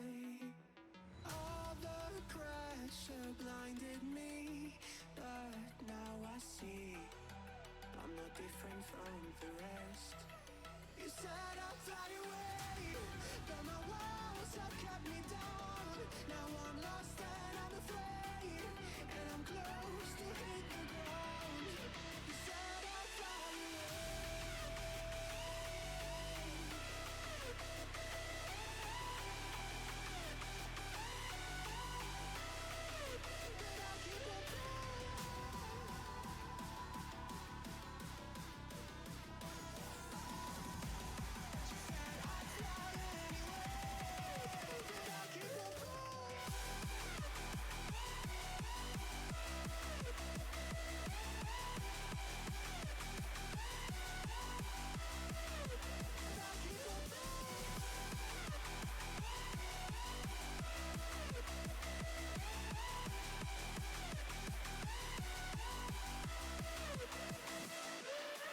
We're all searching for that open door.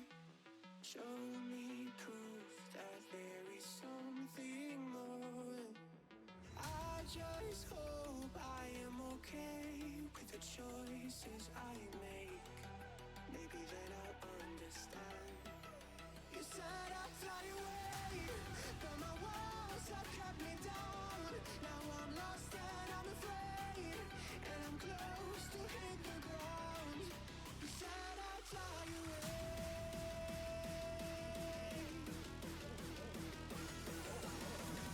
But I keep on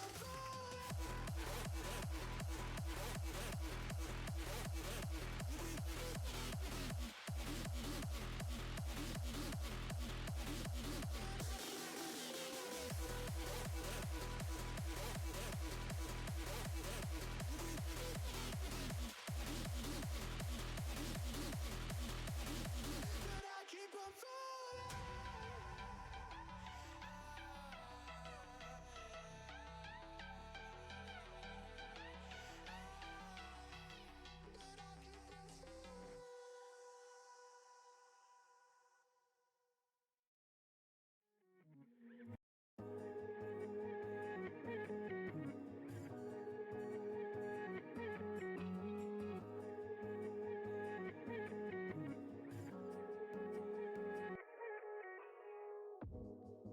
Do you wanna stay the night? 'Cause I don't wanna be alone. It's been weighing on my mind for too long, too long.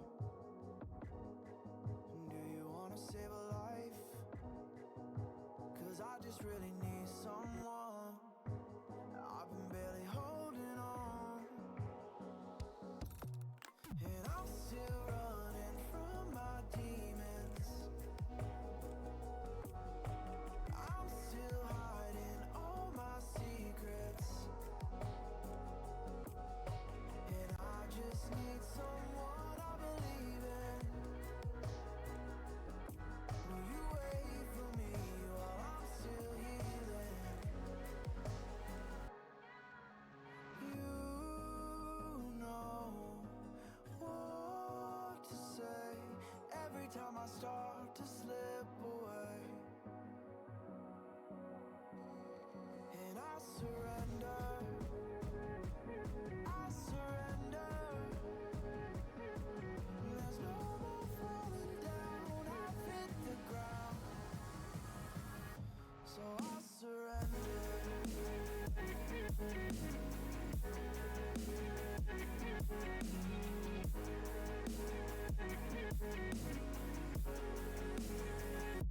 And I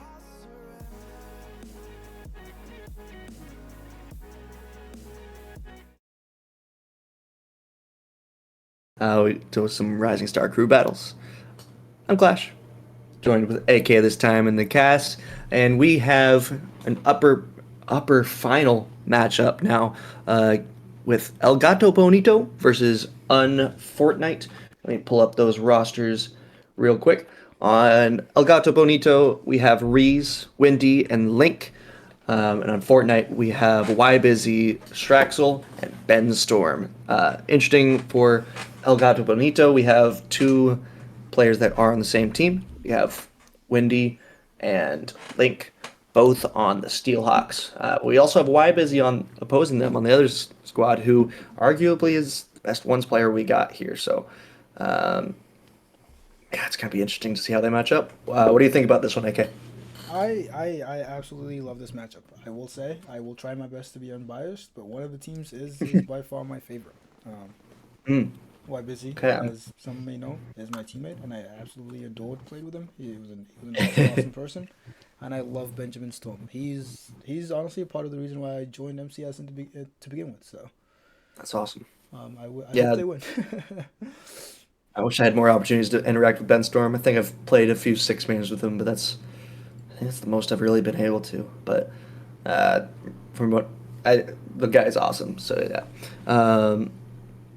yeah, as we're about to get into this one, again, the order for it is going to be 3s, 1s, then 2s.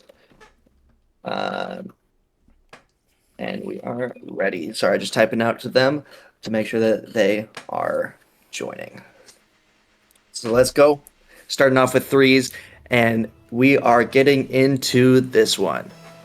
Yep, and this should be a very, very good matchup. I'm very interested to see how Busy plays around somebody who's as aggressive as Straxel, who is known to be very, very hardcore first man chasey, and I know Busy loves also to be that first man aggressive type. They could turn out really well, or they could be over aggressive, and already that they're starting off with some offense. Ben, shot on target, and Reese with a good save. Some serious offense coming out from them, and I think the nice thing is I think Ben is a little bit more of that third line player. So if he might be stuck a lot on the back line, but if he's willing to do that aggression from Straxel and Busy can really pay off. He's trying to turn on some 0 boost though. Not a whole lot coming out from him. Big 50. Well done by Straxel there.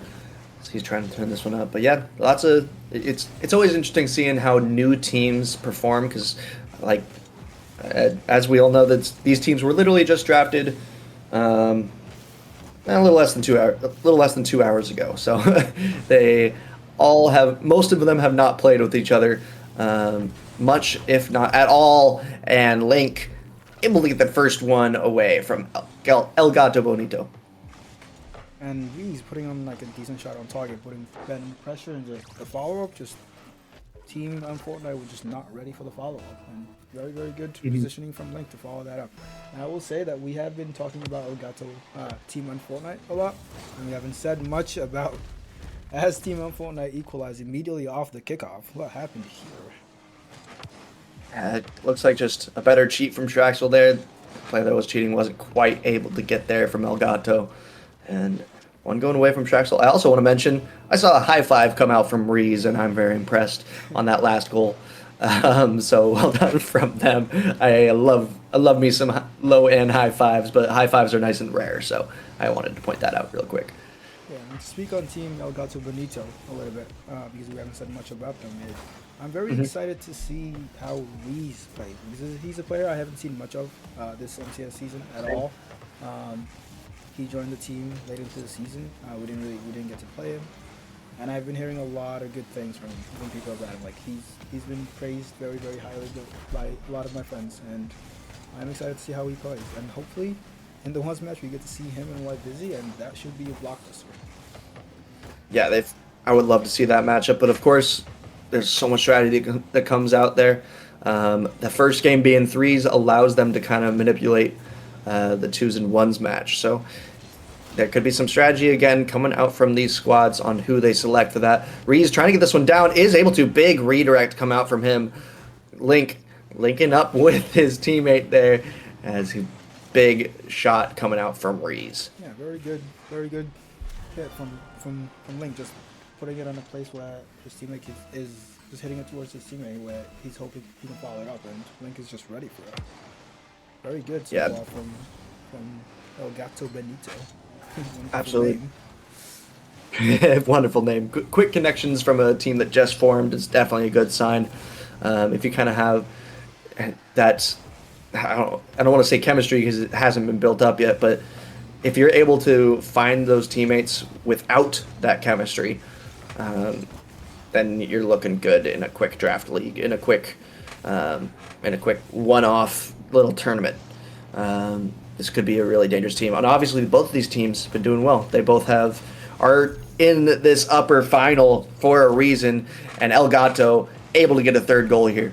And Link is literally taking over this series right now, or this match. Like everything that's been good about Elgato Bonito has been linked with Link. Yeah. Yeah, Link doing everything. Obviously, Reese had a great redirect there, but that wouldn't have happened without a great pass from Link as well. So, yeah, like you said, Link looking real good right now. Reese trying to get some control here. I might have been a little bit dangerous there, but no one ready to pounce from Unfortunate. No one expected the miss. But Straxel trying to press this one forward. They're going to have to get a bit of a counterattack here. Not a counterattack. They're going to have to counter the attack that has been happening from Elgato to take this game. Yeah, and if Team Unfortunate don't want to be on match point already after one match, they really have to find some offense, because every time they hit the ball, they're just booming it away, and Elgato Bonito just has a player back just ready for it. Yeah, as you said, they're booming away. They boomed it away. It was kind of perfect timing. Yeah, and Fortnite trying to take some control here.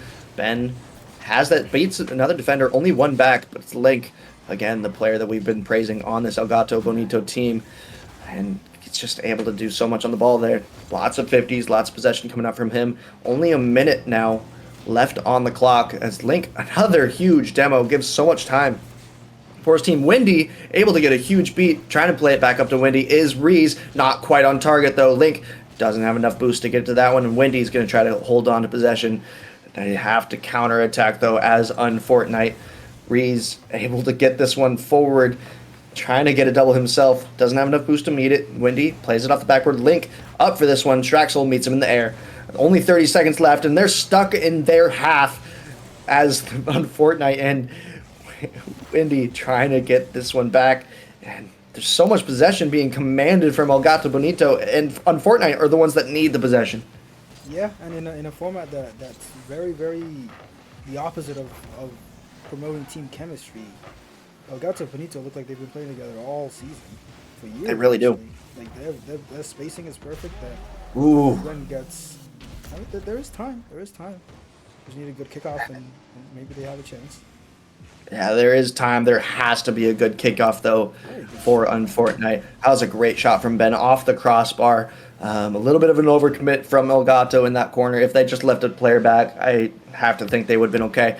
But a favorable kickoff in the incorrect direction. Elgato Bonito takes this one 3-2. All of a sudden, I know we said the ones match could be a bit of a mind game. Like, who do you put in? Like, do you save somebody for the twos match? But now Unfortunate really needs this, because I don't see how anybody but Why Busy goes in. But Yeah. just like game one when Team GG and Prospect confirmed, and GG put in Watermelon Man instead of the two quote unquote better players, Elgato Bonito could mind game this, and they could put in one of their other players in this matchup and save the two strongest players for the twos. It's interesting because the question is, do you think, because you could be mind gaming the other team too, you could think Elgato and Bonito might put in a worse player because they know that they have that. So then as Unfortunate, do you then consider maybe we try to match that a little bit and keep Y busy for the twos? There's so many mind games that can be played in this one. So I guess we'll see here in just a few moments. We're about to get into the next one as the teams are selecting who they're going into it. We have Y busy versus Rees, both captains going off against each other in a 1v1. I'm excited. Let's go. And team Elgato Bonito not waiting for the twos. They want to end it right here, putting out their biggest gun. And this match should be an absolute blockbuster. Yeah, I'm very excited for this one. Why Busy, arguably the best ones player that we got here in this set of players. So it's going to be interesting to see how he performs. Why Busy would own me in ones for sure. I've never been good at ones, and it's going to be interesting to see how he plays against these Rising Star players, trying to get pressure early and so much control already coming out from him. Reese trying to get the ball himself, is able to, has lots of possession here, but Why Busy deals with it well on his back line there. Again, yeah, Why Busy just such a strong ones player. I'm kind of surprised to see Reese going up against him here in ones. I don't want to say I'm surprised. I mean, as much praise as we can heap on White Busy, like Reese is an unknown for most of Rising Star, and in the sections that he is known, like he gets very high praise. So I'm not surprised that he went in. But if he does end up winning this matchup, I think it will be an upset. Actually, looking at the peaks, it's really not much different. Why Busy, 1231 peak. Reese is only 1194. That's only a few MMR different. You're like, really, he's not outmatched that heavily, and he's proven it right now. He's able to get a lot of control here and able to get this one on target. Just able to beat Why Busy, who's stuck on 0. Yeah, and both players feeling each other out for a minute, which is unusual for a ones match. We'd be at 3-3 by now in most matches. And Reese gets the first punch in. See how does Why Busy respond? Why Busy trying to get some control here, trying to prove us right, saying that he's the best ones player we got in big, nice little, simple but clean air dribble bump. It wasn't even much of an air dribble, but just slowly pressing it forward and just finding that defender in nice, simple, clean control from Why Busy. Yep. Gets him an equalizer. Some would say it's Grinch, others would say the game is the game. Very good play to bring back the game, and now we're back even. Why Busy has boost control and the ball. He's being aggressive. Stay playing pads, staying close to the wall. Big demo coming out from Why Busy as he now has full possession, but he couldn't turn on it as fast as he wanted to. But that won't be a good enough touch from Reese. Why Busy able to get this one away. Reese just stuck in such an awkward spot there. Busy realized he couldn't put it in net immediately, so he just put it in an awkward spot where Reese could just hit it back to him. And that was now we're seeing the ones player come out. Yeah, absolutely. Why Busy playing well here, proving us right at the moment. But Reese kind of started this one off well.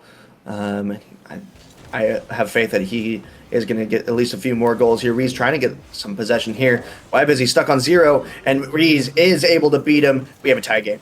And a lot of aggression, especially in Busy's half. Like Reese is like is cornering Busy into his own corners like every time. He's staying very close to the ball, ready for a challenge. Again, he's not giving Busy space to do what he wants to do. And so far it's working for him. His challenges have been very solid. Yeah, Why Busy taking some control here, able to push this one forward, almost able to get another one. Reese deals with it well, gets some control for himself, and Busy not getting a whole lot of pads here. He probably is just going to go for that corner. Is able to. Reese just in the dribble. It doesn't have any boost, but it doesn't matter. His possession was plenty enough for him, and he takes the lead.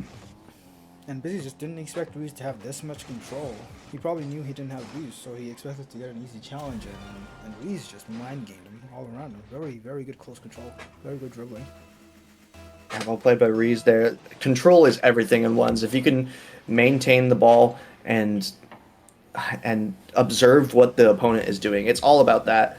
If you can do both those things consistently and efficiently, you're going to be winning more ones games than you lose.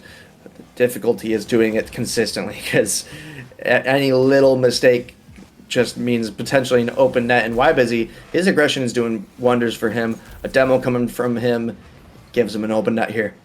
Yeah, and it's kind of interesting because both players are aggressive, but in different ways. Reese has very aggressive challenge positioning, and Busy is just playing bumps and being very physical. Yeah.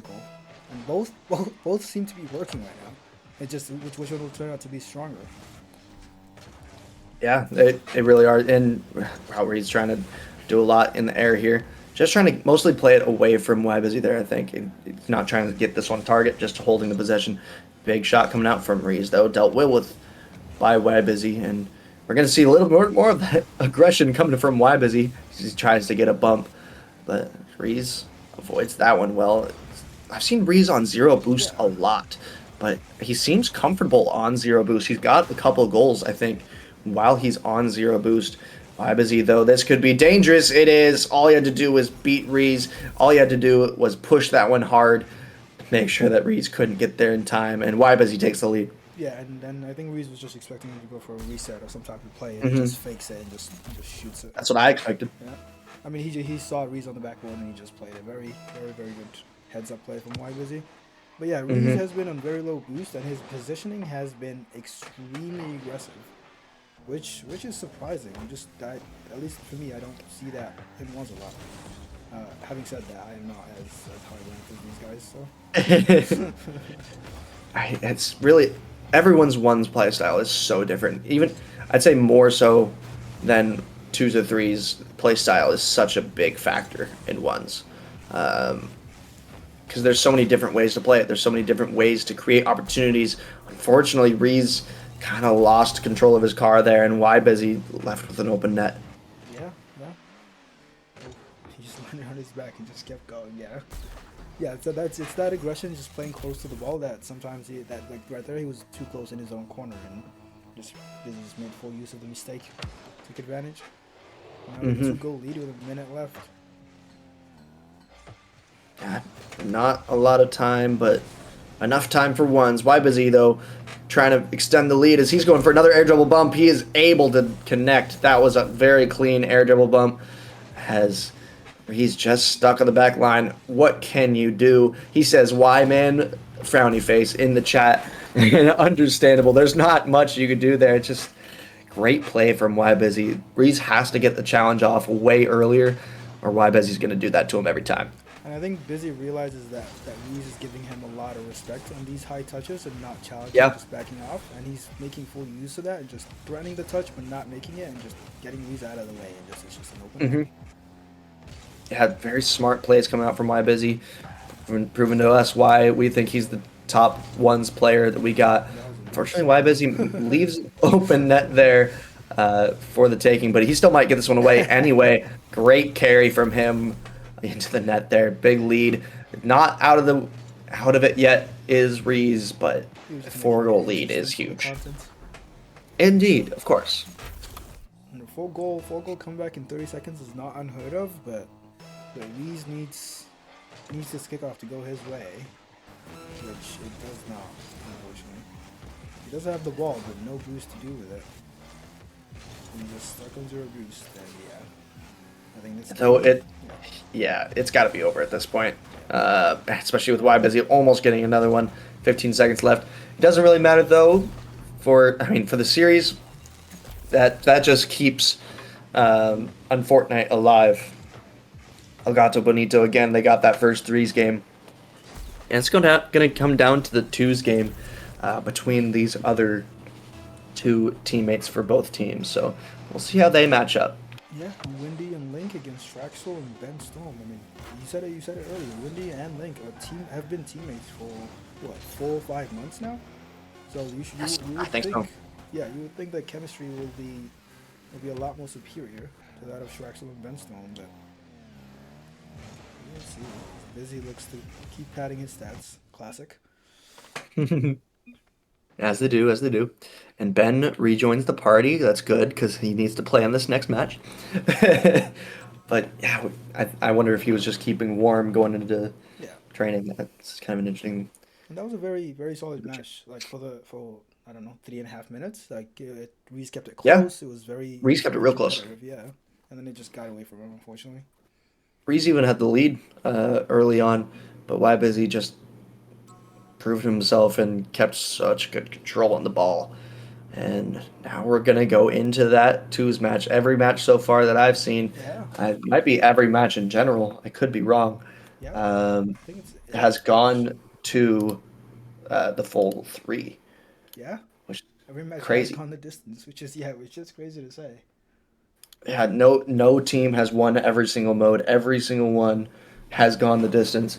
Other than the forfeits, Team FF stinks. They didn't win a single game, but That if you couldn't tell the joke, that's not a team. But we're going into this twos match, Lincoln Windy versus Straxel and Ben Storm. Here we go. Here we go, indeed. And I would be remiss if I didn't say that Windy and Link were the bigger. Words are hard. Words are hard. Very hard. But I would say Windy and Link are favorites. As I say that, Benjamin Storm with a massive dunk and an unfortunate miss. So tragic. Yeah, it was a big dunk from him, a huge opportunity, but he let it slip. And we have that one fall by the wayside. This one stays even. That could have been just a huge starter. Again, twos a lot harder to get, a lot of goals quickly. This one kind of worked as a fake, though. Windy, it looked like he was going to go for a dunk, but the defender would have been able to block his shot, so he just left it, and it does fall in the net. Elgato starting on the lead. Yeah. And then Elgato looking to bounce back from the ones loss. I don't know if Reese had some words of encouragement for his team, but their quote unquote best player is sitting out, and they need to step up. Both teams used that captain in that ones match, so I think this matchup is pretty even. I think the only difference is that chemistry that Windy and Link have. They're used to how each other play. They're used to each other's comms, all of that. So that is a benefit for them. But no slouch are Windy and, our Straxel and Ben Storm. So it's a good matchup. I'm excited we get this one. Windy's trying to get this one out of his half now. Again, there's a ton of time left, so I don't want to say you can just time waste at this point. But they can if they really want to.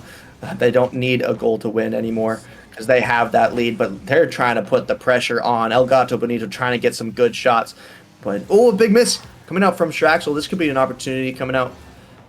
But no one really trying to press too hard from Elgato. They might not have even been able to get there first. Straxel playing it slow. 2 challenge, but they win it so hard, and Link moves to the backboard. Windy with a follow back to his own net. Mm-hmm. And although like team the Elgato Bonito have had the better looks this match, no one has really looked like they're in control. Like, yeah, sure, Elgato has had 2. As I say that, the teams are back. Yeah, the series is back to even now. Yeah, like both teams have just been, I don't want to say feeling each other out, but just hitting the ball to each other. And Team Elgato Bonito almost scored like a couple times off of missed touches by Fortnite. I haven't really seen anybody take this series by the scruff of the neck yet, and I'm hoping someone does. Yeah, I agree. And this could be an opening up. Oh, never mind. I was looking at Windy as if he was an orange player. That confused me for a second, but yeah, Elgato Bonito, I feel like are playing a more aggressive play style, but I wouldn't say that they're necessarily playing that much better, but they are able to get one here. Big pass coming out from Windy, kind of able to get a little bit of a pre-jump pass to beat Ben Storm, and Link just barely enough boost, able to get that one away. Yeah, we'll call that an intentional pass, give him the benefit of the doubt. Although I said he was shooting that, but very good aggression from Link, way to be there, follow up your teammate. And Ben misses the touch. Actually a good follow, but now he's low boost, but no one's challenging on Elgato Bonito. Oh, Ben beats one. And on Fortnite, slowly getting back into the game, and we're back to even. Yeah, Straxel able to get one away here. Some touches coming out from Ben Storm that I'm pretty sure Elgato just didn't expect. And Straxel kind of able to get an open net there, just kind of falls in his way, and no one back quite in time from Elgato. I think we can see Fortnite ties up. I think we can see the chemistry between Windy and Link. Their spacing is a lot better than Straxel and Ben. Having said I agree. that, like I think that is also like promoting like a little bit of an over aggression that has cost them both goals. I agree. Yeah, definitely chemistry coming out, but yeah, over aggression. I think these two are playing very aggressive play styles. and it's worked for them for their goals. But yeah, they're conceding some too from it, which is exactly what what over aggression is. It allows you to push harder, but it allows some openings to go through. As we find an opening here on Fortnite, able to get another one away. Yeah, and I think that's Link. No, that's Windy. Just backs off, plays the touch, thinking he's gonna hit it low, and Link just rotates out wide, coming back slow, not expecting just a boom on net. And nice shot by Shraxel. Just a big banging shot from him, and now Elgato's going to try to respond. Let's see if they keep up this aggressive play style. Now that they are down, now they kind of feel the need to, but they've been aggressive no matter what. So I'm kind of hoping to see them keep their aggression up. Just they have to play a little bit safer too. Windy, this could be an open opportunity, but that one goes by the wayside. Not on target from long range as Link gets a tiny touch on the ball, tries to keep this one forward. But Traxel able to clear this one out. Wendy pushing it forward, going for a flip reset, probably has it, but no follow on the ball for him. Traxel, there's a bit of a bump going out from Elgato there. They're looking a little weird. Wendy pre-jumping off the backboard from the other team. Wendy able to get this one forward, but not on target. And this one falls safely into the corner. And it looks like all the players on the field, I would honestly say, are all panicking right now. And I think Windy above all, like if they do not come back from this, he's gonna remember that open net miss for a while. This tournament is double elim, so they're not out yet. They'll go to the low bracket and they can bring it back, but they need a goal. They have 20 seconds left. Pass to Link in the corner. He's up. Close one. And Windy has 0 boost going back to his own net, which is not where you want to be if you need a goal. As Ben challenges, just keeping it close. All he has to do is just keep challenging. No dives, no nothing. Just play it safe, and they win this match. And a very good block from Shraxel. And there you have it. That will end it on Fortnite. Takes the win here. The 1s and 2s coming out from Unfortnite was a little bit too much. Elgato was able to win that 3s match, but Why Busy in 1s, Shraxel, Ben, Storm in 2s, too much. Well done from those two teams. Again, we'll see. Elgato is going to be just fine. They're not out. They're going to be in the lower final. But they are going to have to wait a little bit. We got the lower semifinal up next. I don't think we have the scores from those ones yet. I could be wrong, but I haven't seen them. I also haven't really looked. But I'm going to go ahead and roll the random number generator because I can on what matches, what order we're going to be playing the matches for the next one. So let's see. In the next round, we're going to have 2s played first, then 3s, then 1s. 2s, 3s, 1s will be the order for the next round. And yeah, great match coming up from that last one. We're going to see Unfortnite go to the finals. Elgato Bonito already locked in top 3. They're going to be in that lower final. But waiting for the results for the next one to know who is going to be in there. But I've been waiting to I think we're gonna this as the deciding match, so that should be really, really fun. Yeah. So we're going to be able to see that in the next one. Hopefully it does go to game 3 again because, yeah, I want to see 1s as that deciding match. Yep. But we are going to go to a quick break so we can recoup a little bit before that next one and wait for those results to come in. But thank you very much for being here. Just don't stick around. Don't leave. We'll be right back.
take me up to heaven. Yeah, she got me reaching still. Nothing to stop me falling. Who knew that looks could kill? I don't wonder why I'm breathing heavy like the weight of it's on my chest. On my chest. Cause it ain't no lie, I need it more than any metaphor could express. Could express. Could express. If looks can't kill, maybe I like tomorrow. But I'll be reaching still. Cause it's a feeling I can't let go. If looks can't kill,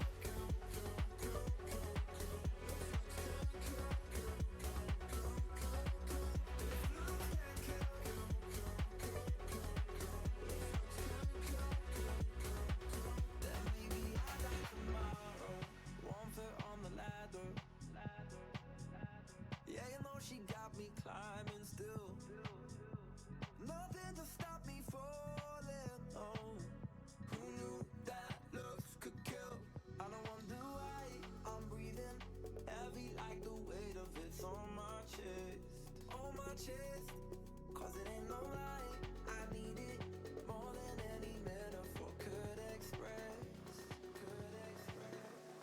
Could express. If looks can't kill, maybe I like tomorrow.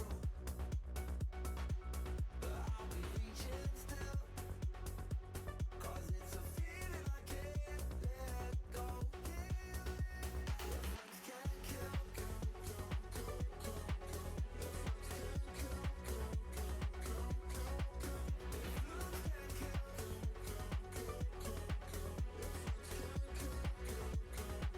then maybe I like tomorrow.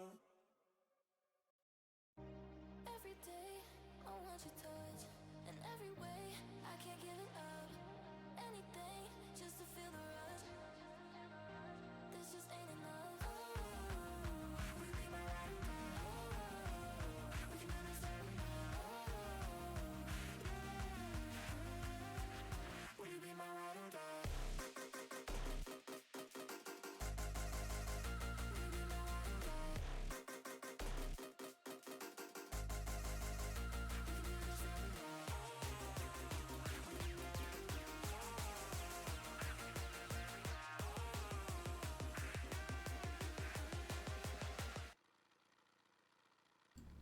All right. Welcome back. Now we're going into the lowest semifinal. Team Aura against Team T-Jacked. As both teams looking to hold on to their last life before they get eliminated. CT Neglect, thoughts? Yeah, I mean, now that the upper finals has quite a while to wait, let's just get straight into these games. We're going to start out with 2s. We're going to go into 3s and then 1s. Team Aura looks like they're bringing out Blaskian, Ari versus T-Jack in Bladed Bay. Ooh. I know earlier in the stream we saw that T-Jack and Bladed were the 2s that we saw before, so maybe this is just their strategy.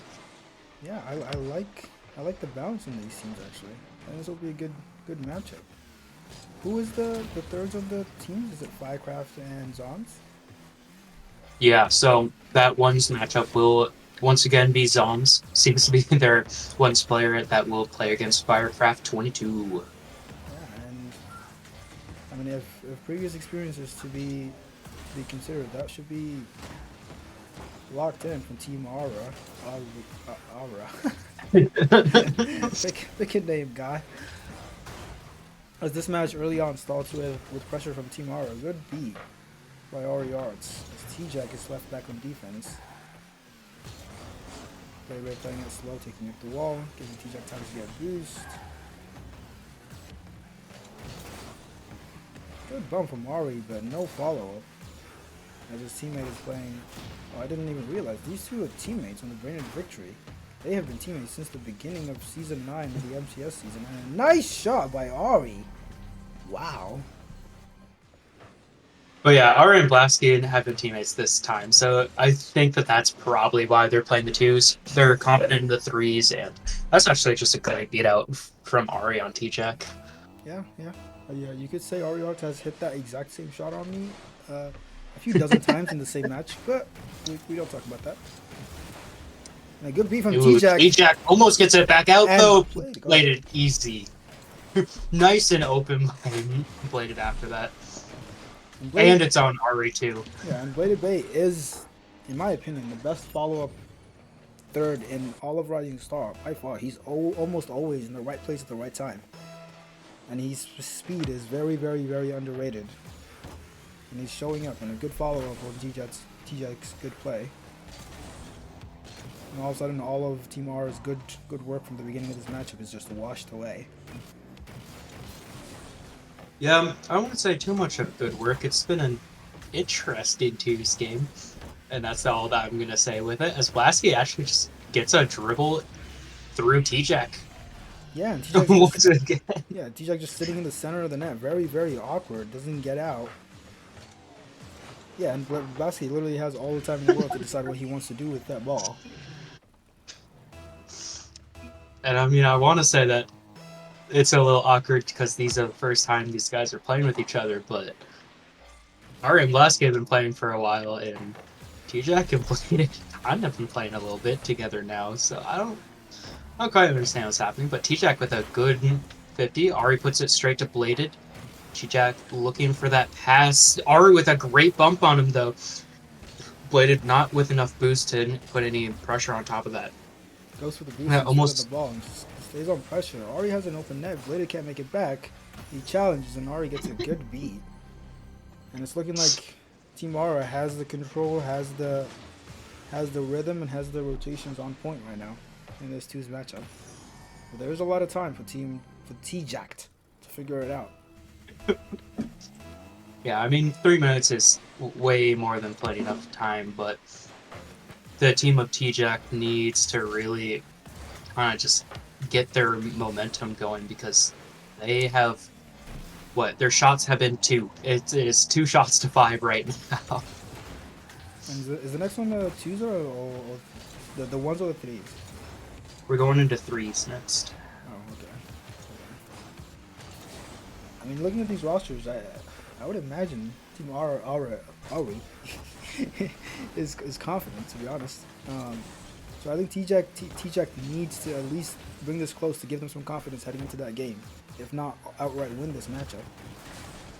Because if they take this to the 3rd match in the 1s, I don't know how much confidence they'll have. Having said that, in our first match of the night, we did see a David Vaz versus Goliath story almost unfold. Don't say it. Nothing happened. I won my matchup fair and square. As that's pinching out, and Ari's gonna have the beat on Bladed. Not enough boost though. Blasky now up to get it. I think Bladed got a touch on that. T-Jack finally gets it out. Bladed did get a nice pre-jump save on that, and a good beat by T-Jack. Ari plays it out. And it's an open net. I think T-Jack is being a little more, not T-Jack, Team T-Jack. I have to put team in front of these names, to be honest. Team T-Jack is being a little too aggressive. They're playing a little too close second man in 2s, which is, I mean, if you're fast enough, it could be good for you, but right now it's not paying dividends. It's quite the opposite. So Ari tries going up the wall, and T-Jack just pre-jumps him. T-Jack's speed is just, even while losing, he looks like the fastest player in this lobby. Yeah, but with 0 boost, he doesn't have much to get, so he just has to put that out to the corner. Blasky not punishing anything yet. Finally gets that punish, but Bladed is gonna get him out as the double commit comes from Team T-Jack. Blasky with a bump gives him a free ball, but no one seems to be punishing any of their opportunities this game. Yeah, and Team Aura looks like they've slowed down, just playing 50s now. Not playing anything too aggressive, knowing they have a 3-goal lead with a minute left. Team T-Jack has to be the one to be aggressive, and they have been making a lot of mistakes. As a great pass and an amazing shot by Bladed Bay. Puts it into the far corner. Gives Ari no chance. Gives Blasky no chance. And again, T-Jack is just such a good playmaker in, I guess, mostly threes as we've seen, but even in that twos, he's so good at just getting that ball center for a teammate. And Bladed, although had a pretty difficult shot, kind of an easy one to be fair. Yeah. Already putting that out to T-Jack. T-Jack whiffing, Bladed with the demo though. Blasky now takes the offensive side, has a flick opportunity. I'm not even sure what happened. Just looked like I he can't stuffed say him. I'm sure either. I won't lie. It looks like it's another open net where the last man is just stuck in net, and they have no challenge. Just a free ride all the way to the net, and just a challenge and just bullying Husky again, bullying himself into the net. And like if they continue playing like this in the threes, I don't think it's gonna go well. They need to figure out their timing on their challenges, because that's what's killing them. I'm pretty sure, like, what a pass from T-Jack. And I have seen this happen before. 15 seconds, 2 goals. It is possible. Yeah, even past this game though, you have to understand that Zoms is the first pick, the like second overall kind of thing, and Blasky and Ari are the quote unquote 2 best players. As T-Jack gets, it's possible. He gets the kickoff goal, and the game is possible. Yeah, and all of a sudden, like, everything that's been happening in this game, it does not matter. Just walk in for 12 seconds, gets 1 goal, and then just it's OT and it's anybody's match. Let's see if any kickoff shenanigans happens here. Fake. They try something. T-Jack now trying to get possession with the clock counting down to 5. Passes it out to Bladed. Bladed has some touches. He's going to lose it, though. Blasky is up. Oh. A slightly different bounce on that wall, and they might have had an open net, but the ball does go down, and game 1 goes to Aura. Yeah, game 1 does go to Aura, and now we go into the threes matchup, and T-Jax needs to win, otherwise they are out. Remember, this is the lower semifinal, and the team that loses here is out of the competition. So Team Aura playing to go to the lower finals, just 2 matches. If they win this next matchup, just 2 series, and they are the first Rising Star Crew Battle champions. And based on how this matchup was looking, they would be well deserving of it. But Team T-Jax is not out of it at all. No, and Zoms being T-Jack's teammate in regular Rising Star, I'm really looking for that duo to step up in this threes game and really show why they are the current 2 seed going into LAN. Oh, Zoms is the... Right, okay, I was mistaken. I thought Zoms was in Team Aura. My mistake. Wait, actually, if T-Jack to win this matchup, they actually have a strong chance. Yeah, especially with Zoms versus Firecraft. Statistically, it's just not there. As T-Jack looking for a server restart. He did say pause before anything actually happened, so it will be a 0-0 game. Yeah.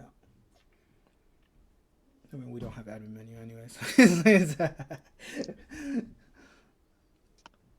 Yeah, the tactical restart when they were conceding a goal from Team T-Jack. Will it pay off? Will it pay off? We shall see.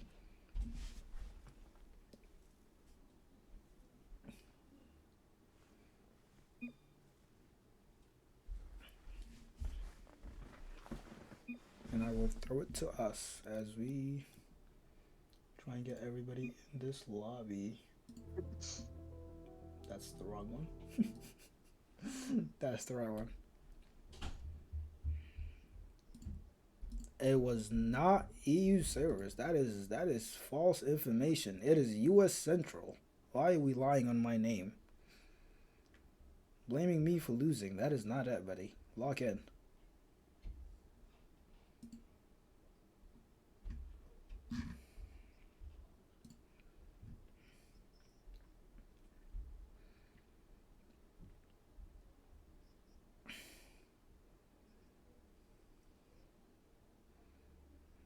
And It very much seems like that's what we're looking at. yeah, we're back in the lobby. But I would say be careful. Be careful. Strong advantage in ones does not mean much, as you would know. I'm never letting that die, unfortunately. I apologize, my friend. Hey, I still won my match. You did win. As T-Jack starts off with an offense in the first 13 seconds, good kickoff win, good pressure from the beginning. Zom shoots it to the ceiling, T-Jack hits it to the corner, sidewall read. Can't get it. And already Team Aura is stuck on defense. Aura booms it high. T-Jack's already up. Goes passing mid, but nobody's there. And Blasky now with a great look, but Zoms has an easy save there. Ari just kind of touching the ball. T-Jack wouldn't get that out. Not great, but people are just hitting the ball. There's a good chance, good look from Blasky, and he puts it past. And 30 Bladed seconds Bay of with offense for T-Jack. Comes back to them conceding because they overcommit again. The same issues that plagued them in the twos game is coming back to haunt them now. And this is for their tournament life. They need this matchup, so they ideally want to come back as soon as possible. Because the longer this game goes on, the more pressure will be piled on them.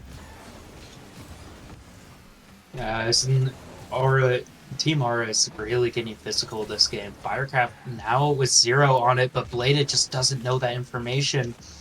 Firecraft looking for a 1v1 on Zoms. Bladed gets a great save. Ari now trying to go. T-Jack up. Gets an interesting touch. Bladed is able to get it out though. The pressure isn't quite over. Ari put in a free the shot right there, and Bladed Bay with a really good bump, a really good heads up play. Good save, hits the ball to the corner. And Team T-Jack may be slowing down a little bit. Maybe they've just been stuck in defense, but they're looking like they're taking their time more with things compared to the way they were. Yeah, you can almost account that to them being so low on boost here as Firecraft puts it over one. T-Jack trying to find something center, but nothing's coming about. Firecraft with a shot, the Blade is back. Unable to get a second, gives Blasky full possession, gets demoed. T-Jack with a shot, a double commit from Team Aura. Blasky booms it over and Bladed very fast to the ball. T-Jack unable to beat Ari there. And Team Aura, once again, trying to go for something. Zoms takes it out. Following the ball, trying to look for Bladed Bay, but just can't get it past that defender as T-Jack is trying to put in any amount of pressure he can with a double commit from Team Aura. Yeah, and Team Aura looks to be just insta-challenging every time the ball is in the air. And as they get... Oh my god.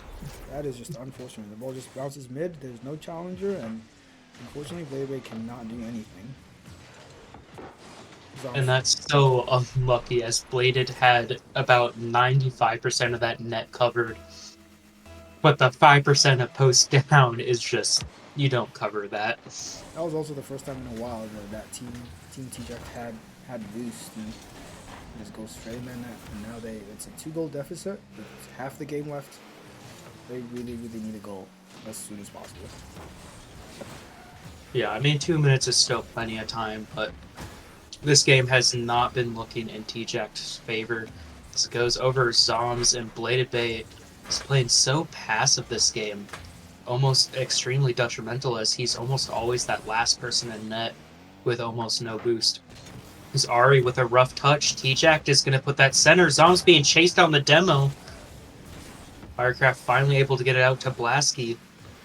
Blasky once again going for the solo play, but can't get it done. And then Team T-Jack looking a little bit more aggressive now, and we're seeing a decent amount of misses coming out. Good pass by T-Jack to Zoms, good shot, good cutoff by Blasky. And the offense is heating up. I think Bladed jumped out too. I think that was a triple came out. Yep. Good I mean, touch with them, stalls of the offense. T-Jack with a good touch to the backboard. Close shot. The Team Ari's staying resolute, not showing any cracks at all, and they look like they have this game in complete control. T-Jack just isn't able to get enough power on that shot, but I have redemption. Ari's up, but Zoms gets over. Bladed now trying to follow it. T-Jack unable to get the 50, and with 45 seconds, 2 goals, Blasky shoots it, and Zoms just gets a little awkward of a landing. Is just unable to get that touch. Yeah, he had to demo the dodge, dodge the demo from Ari. Good play from Ari, good team play. And it's looking like Team Aura is moving on to the low finals.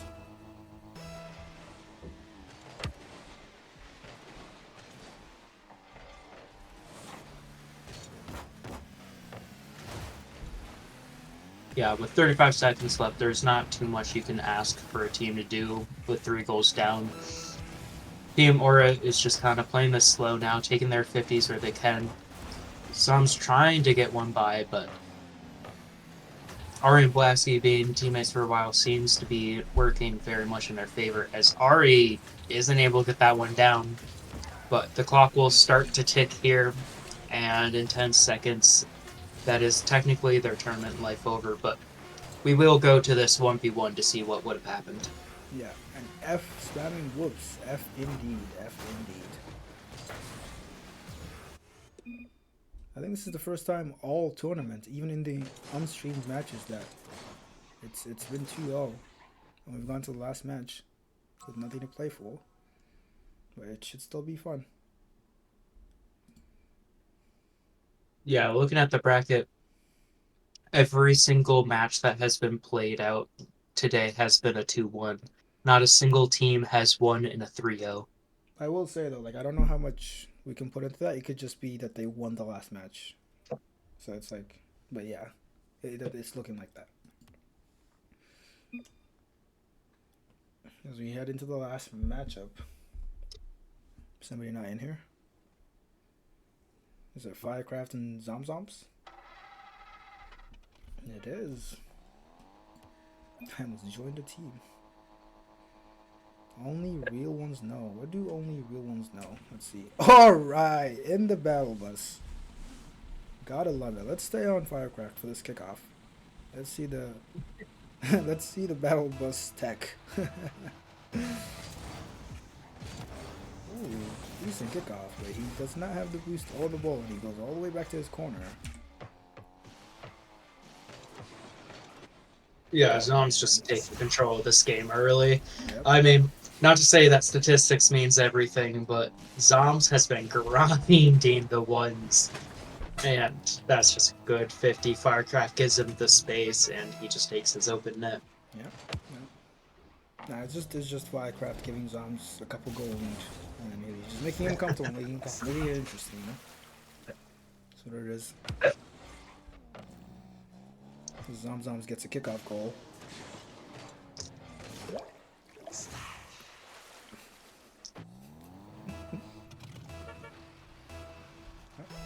How will this kickoff go? Kickoff go. Zomzom goes in the air. Onto the ceiling, has a reset. Tries for a pinch to the sidewall. Firecraft should have an open net. May have missed, allegedly. I did not see that. Nope. He's cooking. Also. Good attempt. Good challenge. What a flip. What a pinch there. It almost feels like Zoms is playing with his food right now. As Firecraft gives him possession again, and Zoms once again missing an open net.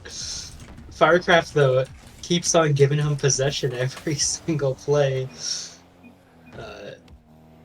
Who knows what Zoms will do here? On his car, Firecraft in an awkward position again, flicked over him. Isn't going in the net and puts it right by him. Is that a backflip in net? That was a decent, very, very good flick from Zoms. But this was very savable. An unfortunate backflip by Firecraft. He might be lagging.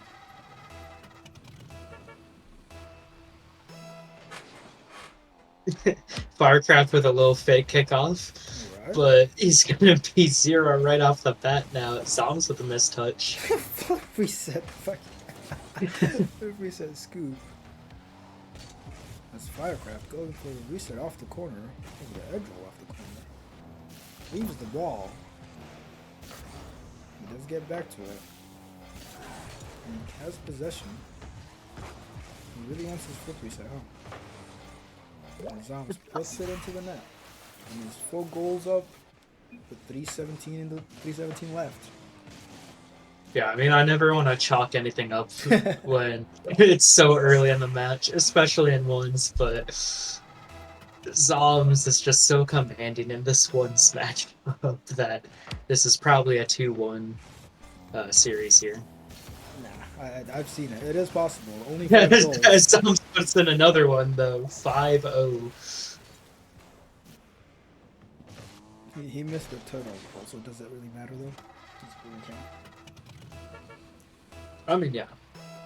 We're playing out all 3 games because of reasons.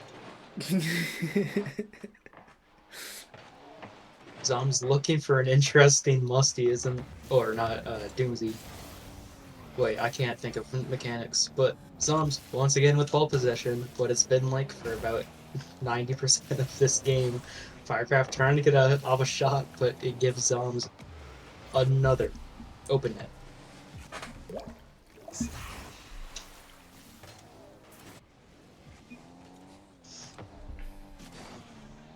And we're almost to the halfway mark of this game. It's important to put out that Firecraft is not able to forfeit no matter what the score is. So Zoms might just go for the ego boost and try to get double digits on that scoreboard. Yeah, and the street's all saying that my audio may be a little low, but I may have just been speaking lowly, so that's on me, guys, on me. I should be shoutcasting this extremely riveting gameplay. Zoms has just put it digging a bigger and bigger grave for Firecraft at this moment. No matter how many goals Zamzam scores, this team has lost. And a good flick by Firecraft and a goal by Firecraft. That's the most exciting thing that's happened all game. And we're 3 seconds over the halfway point, and we have a Brazil on the board. Now Firecraft is giving him a 7-goal lead, and now he comes back with half the game left. If Zamzam scored, so can Firecraft. As Firecraft goes for boost, and he does get the save.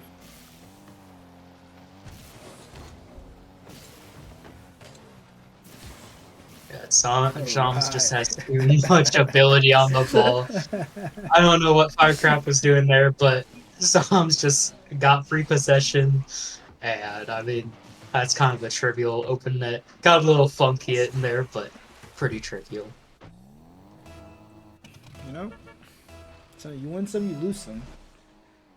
And the matches like this are character builder.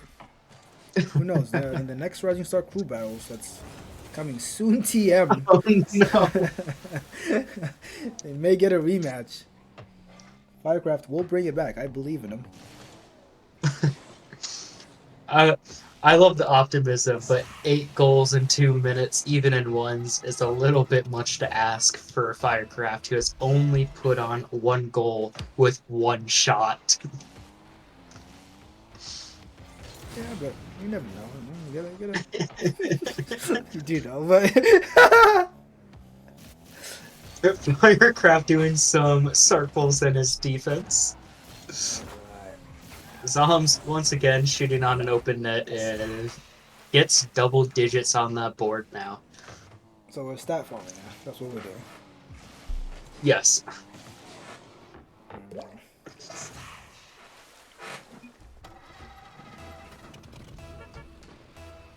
Can we get a tournament admin to check Zamzam's account so we show Zamzam's is fine? I guess this is also where you couldn't say that Zoms has kind of been grinding ones this season, as I think we said on the stream before, he had 71 games going into this. So he is becoming a ones demon, and that's just good. Firecraft is just giving him too much space. Yeah. As I said though, like this may be a beatdown, but it is. As Firecraft says, he's not a one star. This is a learning experience. What doesn't kill you makes you stronger, and like I said, the next time this happens, as Firecraft gets 1 more goal, only 9 to go with 118 left, it is possible. It is mathematically possible. Doubling his score there with 1 touch. It is somewhat there to say that he is 2 shots for 2 goals. Yeah, so every time he shot, he has 100% accuracy. He just doesn't want the world to see what he's capable of. Soms looks like he wants to go for something fancy, is unable to get it. Kind of just 50s Firecraft. Firecraft not quite being fast enough to the open net, but Nope. he does get a flick somewhat over Soms. No follow-up though. Soms doesn't even want to go for anything fancy. He just wants a beatdown. Yeah, he's just trying to spam goals, but he's not good enough. As Firecraft with an amazing challenge, and if he puts it on net, it is a goal. Takes his time. Tries for the air bump dribble. What a bump! Firecraft. Wow. And I mean, he is now 3 goals, 3 shots, but with 40 seconds, he does have to get 8 goals. So I've said every time he shot, he scored. And a fake kickoff coming from Firecraft. There's a 100 boost with the ball. Just control, another every bump, close. I don't think anyone saw it on stream, but Soms came off of his backboard, went onto the wall, hit down, bounced off the ground, and saved that initial shot. I do apologize for the ads, but unfortunately, I did not see.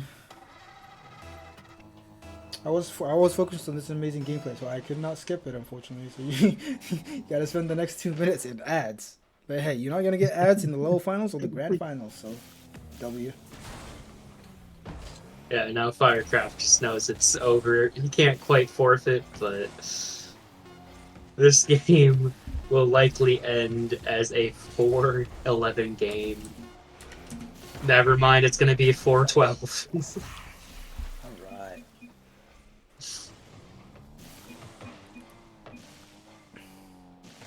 GG's indeed. Yeah.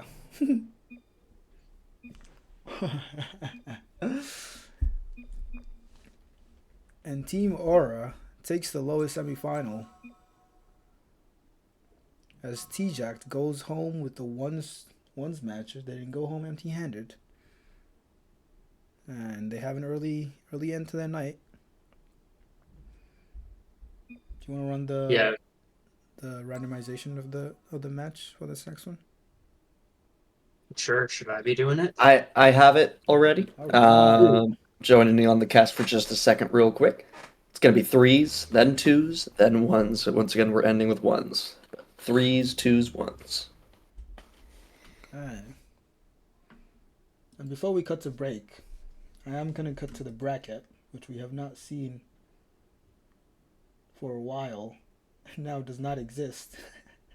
Alright.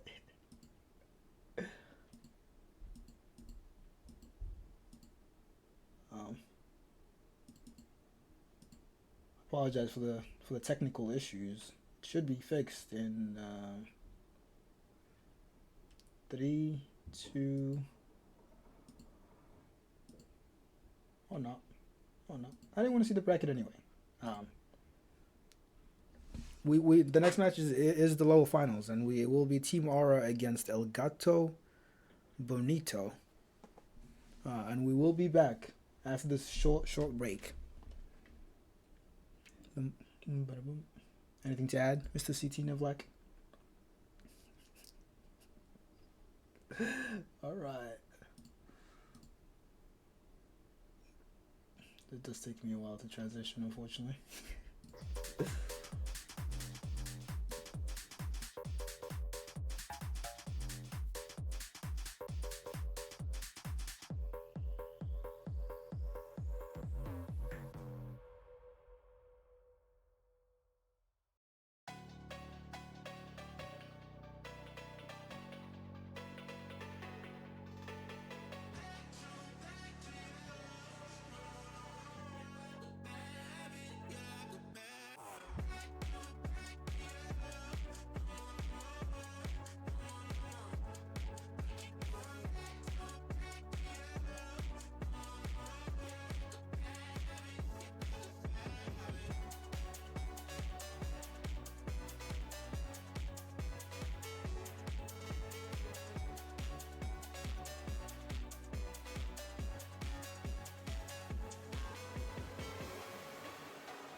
lately you don't feel like yourself, and you kinda hate it.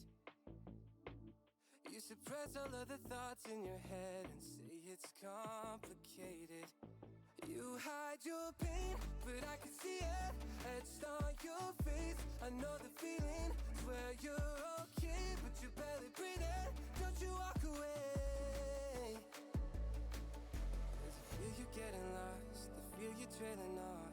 Feel it in your words when you say there's nothing wrong. There's something so subliminal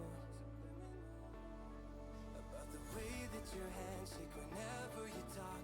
You stare into space like you're lost in your thoughts, surrounded by your paper walls. Tell me what's been going on. Tell me what's been going on.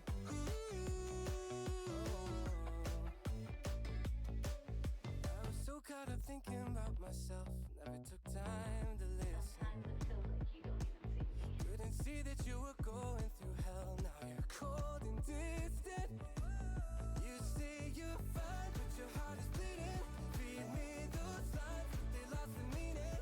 I know something isn't right, see the demons in your eyes. I know you're afraid. I feel you getting lost, I feel you trailing off. Feel it in your words when you say there's nothing wrong. There's something so subliminal about the way that your hands shake whenever you talk. You stare into space like you're lost in your thoughts, surrounded by your paper walls. Tell me what's been going on. Tell me what's been going on. Won't you tell me now? You never answer when I call, locked in your room and so withdrawn. Tell me what's been going on. Tell me what's been going on. I feel you getting lost, I feel you trailing off. I feel it in your eyes when you say there's nothing wrong. There's something so subliminal, so subliminal about the way that your eyes shake whenever you talk. You stare into space like you're lost in your thoughts, surrounded by your paper walls. Tell me what's been going on.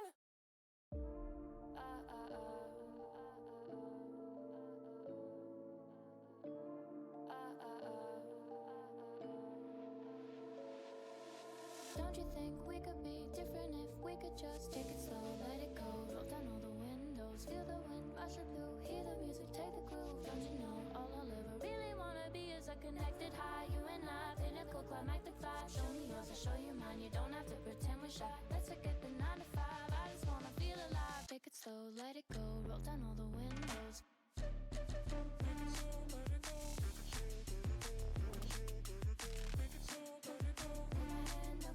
Show me yours, I'll show you mine. You don't have to pretend you're shy.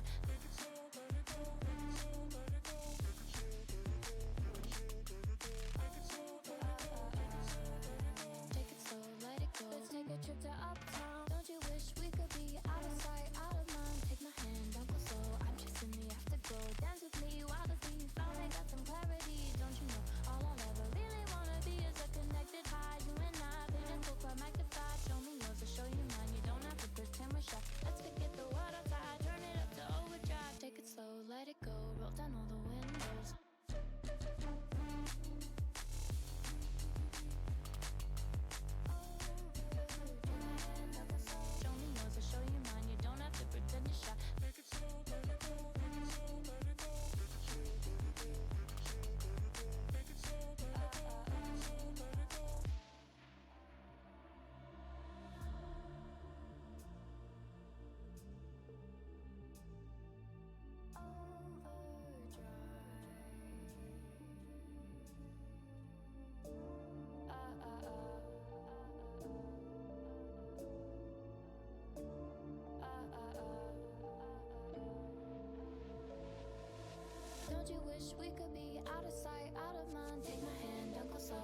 Welcome back, everybody. I'm Clash, joined with CT Nivlak on the cast this time.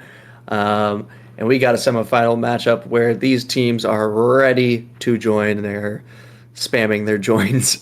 We got Team Aura versus El Gato Bonito, and we're going to get right into it. Both of these teams looked good. Reese has been a surprising player for me. Link has been looking real good for a Bonito.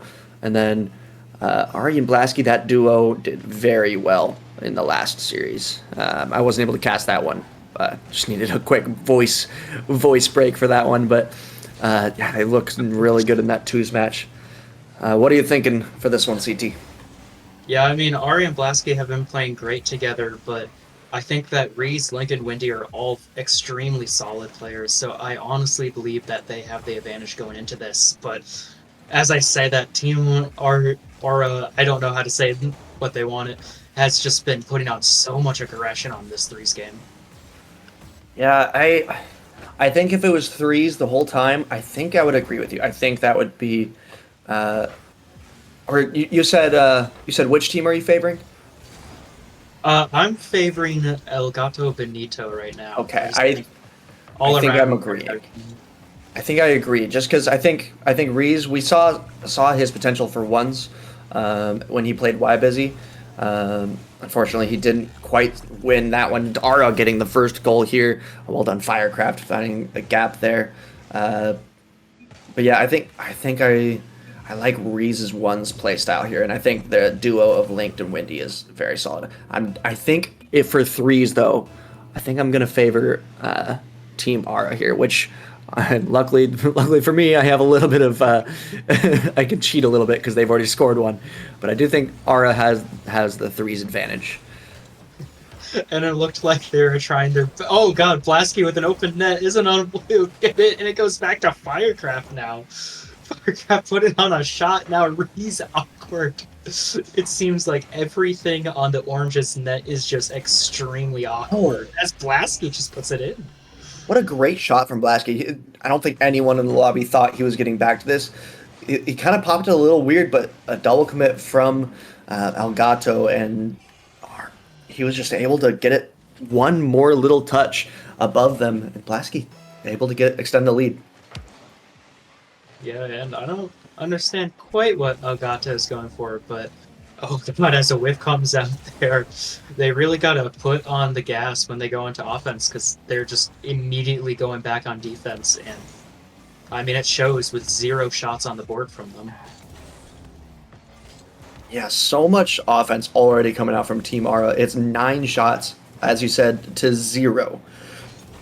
It's just so lopsided. That kind of lopside is not going to win you games.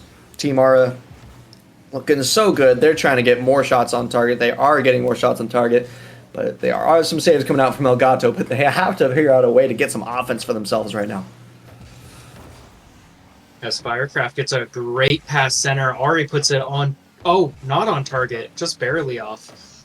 But goes to the side with Firecraft able to get the 50. Ari now solo on defense, but Linked isn't able to get too much power on it, and Ari gets it out. And actually, there was no shot there. There's still still at 0 shots. I was going to say, I thought that was for sure going to be a shot counted, but it didn't count it. They still don't have a shot. They saved that one early enough. It still didn't count as a shot. It is currently, what is that, 12 shots to 0 right now in favor of Aura.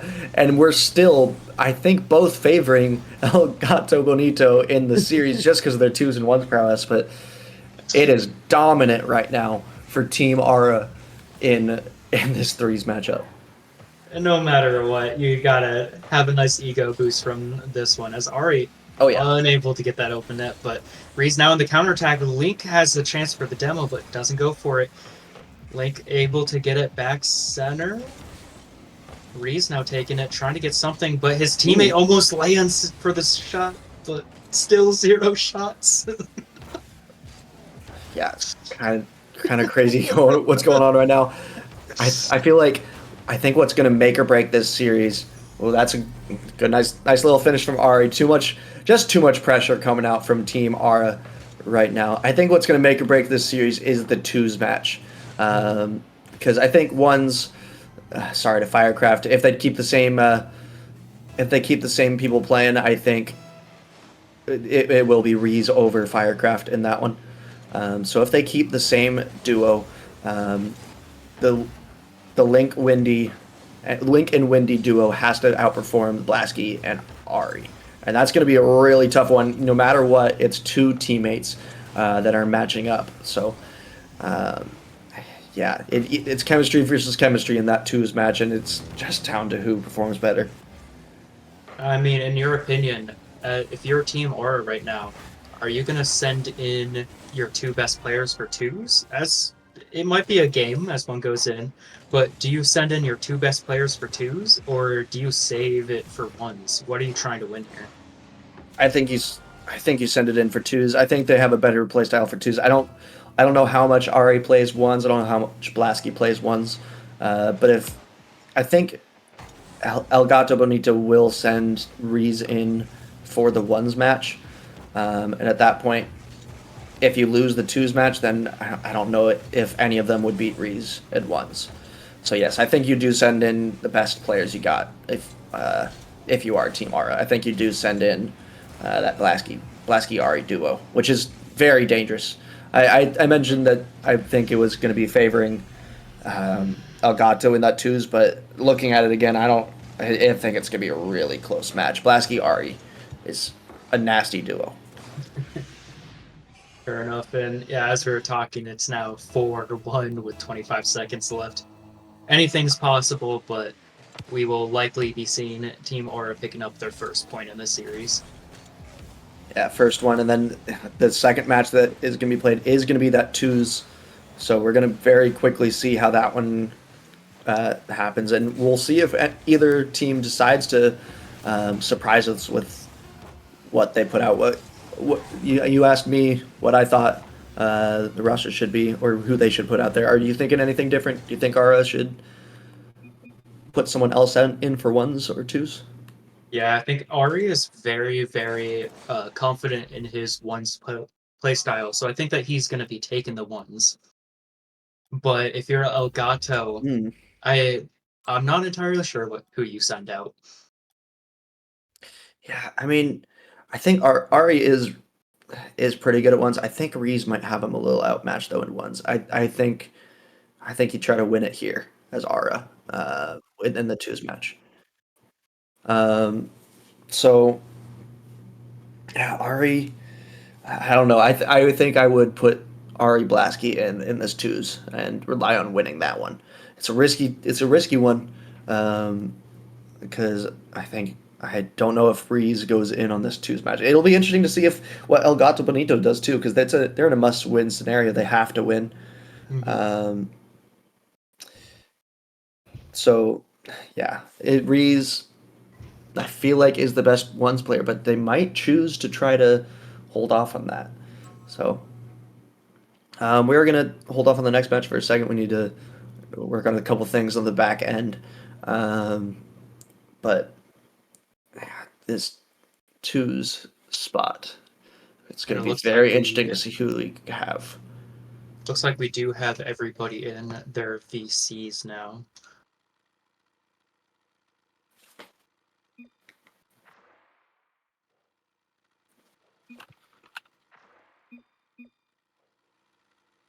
All right, let's see Yeah, who one they of the put in. players. This is the twos game, yes? All right. We got the duo, Blasky and Firecraft versus Reese and Linked. We do have Ari sitting out for this one on Team Aura. I'm a little surprised, but I don't mind the pick. It's a little risky because they're putting this game a little bit more in jeopardy not having him in there, but they're trying to secure that last ones game, which I think is a solid play. They have that opportunity to do that, but Team Aura getting the first goal here, I would say that it would be a bit of an upset if they take this one. Yeah, I mean, if you're Team Aura, you gotta feel really, really good of winning that last threes game. Absolutely. Very hefty, and then already getting a goal up.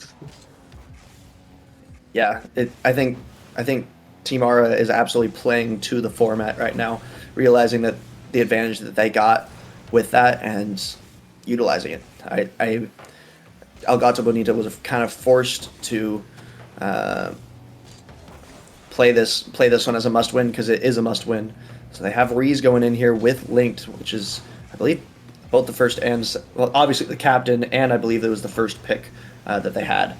And it'll be left onto Wendy's shoulders for that ones match, and he'll be playing Ari. So that I think Ari has the advantage there, but we'll see. But right now, they have to get this win before that ones match matters at all.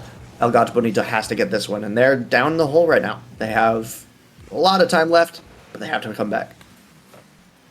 Yeah, and already much better than their 3 showing. Already having 5 shots to 1. But the one issue is that 1 shot did go in. As that one almost goes in, Reese now putting on pressure. Can't get over Firecraft. Ooh, Probably would have been a goal as Linked got the demo. I don't know what I was talking about. Sorry. They're stepping on the gas pedal right now, and they're really going for this win already. For some reason in my brain, the teams were reversed. I thought he had a breakaway, but it was the defender that was getting back there first. I was getting really excited, and then I realized it was not. So sorry about that one. Reese trying to get a big 50 here, is able to beat a defender here. No one there, though. Firecraft left alone on defense, has 0 boost, gets enough on it, though. Blasky tries to take that one up, is able to beat that defender. 50 coming out from him. Reese dealing with it well. Another counterattack coming. Lots of space given kind of on both sides in the midfield. Not a whole lot of midfield pressure from either team. They're kind of just letting each other counterattack, which is working somewhat, at least for both teams here. But it might not be the right play. I want to see these teams have a little bit of midfield pressure. Yeah, and I think that's kind of what Elgato is not doing great here, as that one might just go in. That's just dead center. Wow, just finds its way in from the midfield. Reese, big 50 on Firecraft, and that one just, yeah, like you said, it just falls in. That's it. And I was about to say, it seems like Elgato just isn't really finding each other in that midfield or even offensive side. Mm-hmm. And they can't really look at just solo plays, but apparently you can just look for a weird 50. Yeah, so we watched Firecraft in one's match, quite honestly, get a little destroyed by Zomzoms. I feel like that was more Zomzoms than Firecraft. I feel like Firecraft is a really good team player, though. He looks for 50s well, looks for passes well, just doesn't have as much control as he might need for ones. But I think in twos, I think he's a very good player, and I've noticed a few times in this one, he's played the ball well. So respect to his name for that one, and he's trying to get this save here. He is able to, now controlling the ball, trying to get a bit of a counterattack, but this one shouldn't be dangerous at all, even if it gets past that first defender. Link takes this one over, trying to press this one forward, is able to. Firecraft just trying to get that one clear, is able to get at the sidewall, though this one could be a little dangerous, but no over-aggression coming out from either team. Both teams realize they really want to win this one. Again, Elgato Bonito have to win, or they will lose the series. Link just barely misses the open net. It was such a hard angle to get, but Firecraft are now in 0, has to get out. Grabs the full, but goes straight to Linked. Linked trying to go for something. Blasky able to get that out. He's just kind of waiting for the touch. His patience is rewarded, but can't get that first touch out. Linked in very, very fast. Reese now with an open net opportunity, and he puts it in. Reese able to get that lead for his team in a must-win scenario. Great 50 coming out from Link, and it falls perfectly for Reese. Good turn from him. Enough boost saved. Now they have the lead. Aura really wants to end this one here. They had a good start to this game. They were able to get the first goal, but now they have to follow it up. They're trying to put it on the pressure now. A lot more shots coming out from Elgato in this game, but now as time ticks down, Aura is trying to tie this one up. Yeah, and talking about those shots, Aura has been on their 5th shot for about 3 minutes this game. They came out swinging and they just have not put anything on net since then. And with the clock counting down, Reese takes the 50. This will likely be their last attack. Lasky trying to keep it up, then that's just going to roll, and we're going to the ones.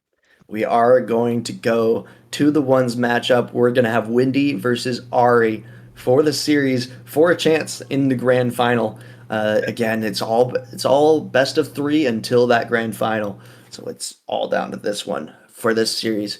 And you gotta favor Ari in this one. He's just a higher MMR player. The first round, the captain for this squad. You gotta favor Ari in this one. Yeah, I usually like to say that, ones is a completely different beast, but Ari probably just has a little bit too much experience on Windy, and I don't know, we've seen some crazy things happen, but technically, statistically, they have the same peaks in one.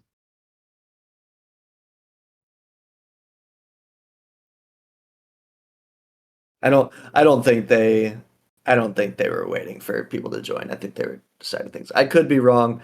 Unfortunately, that it wasn't really a way for us to avoid that scenario where teams might just they could wait and see who's playing, but obviously it's tough because there's not an easy way to avoid that. It would take a lot of logistics to make that work. But we do have Ari versus Windy here in this match, and like I said, I think it's got to favor Ari, but Windy, we'll see how he does. Yeah, and ones is just such a different play style that anything is possible, but I can't vote against Ari on this one. Yeah. And as we get this first kickoff, we'll see how it goes in the favor of neither player. Ari trying to get control here. Windy, big 50 coming out from him. He has full boost. He's going to get the first goal. And Ari might be coming into this game with a little bit too much confidence on this, as that's just, no offense, not a great challenge. And Windy, very dangerous. Windy takes good advantage over it. He knows that he just has to get that beat, and that's an open net afterwards. Yeah, Ari starting off really aggressive, did not pay out for him. He did not have the boost to really challenge that. Like you said, it was not the best challenge. If he had boost, it would have been fine, but the fact that he threw himself up in the air against a Windy that had full boost, it was just not going to go well. And Windy's really putting on the pressure. Ari trying to get some control from his own half. Now Windy stuck on the back line. This could be a good flick. It is. Ari is able to get this one away. Great flick from Ari to put the pressure on, and he was able to follow it up. And I thought Ari got absolutely robbed. That was a marvelous flick, and just to go crossbar down, that would have felt really bad if he got punished for that.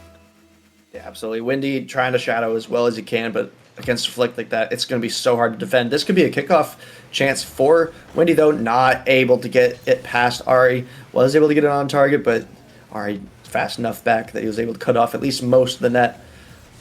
Now Ari trying to take a little bit of control here. He has a little bit, and Windy is able to get the save just barely, but Ari still has full control. Going to be able to take this one up on the wall and just slowing the pace down completely. Doesn't want to overaggress anymore, and he's not going to, as he's able to get another one away. Yeah, and that's just great control from Ari, knowing that Windy is absolutely zero boost. All he has to do is beat out the man, and then afterwards he can score. Mm-hmm. Just great intelligence of the field there. Yeah, Windy trying to put up a good fight, but Ari just doing so well to control everything. Windy going for a delayed kickoff there. I love doing those in ones. They don't always work, but sometimes you can catch the opponent off guard and get a quick kickoff goal. This could be a shot. Oh, it was, but just not quite on target. And this one might not be on target either. Oh, 2 opportunities in a row. One from each player going by the wayside. Ari trying to get one there. Windy, now it's going to the other side, but it's not on target yet. And it's not going to be Windy. Oh no, that's 3 opportunities that go by the wayside. Now, is there going to be a 4th? Is he going to get this one away? He finally is. 4th time is the charm, apparently. We're able to get a goal here. Yeah, that was kind of funny to watch. But Windy, not taking any chances, puts that dead center on that shot. He did not want to miss another open net there, but he was able to get that one. We have a tied game now. Windy putting up a great fight. Again, Ari putting up a lot of control. He's probably going to get another one here unless he misses another open net. He did not. It is in.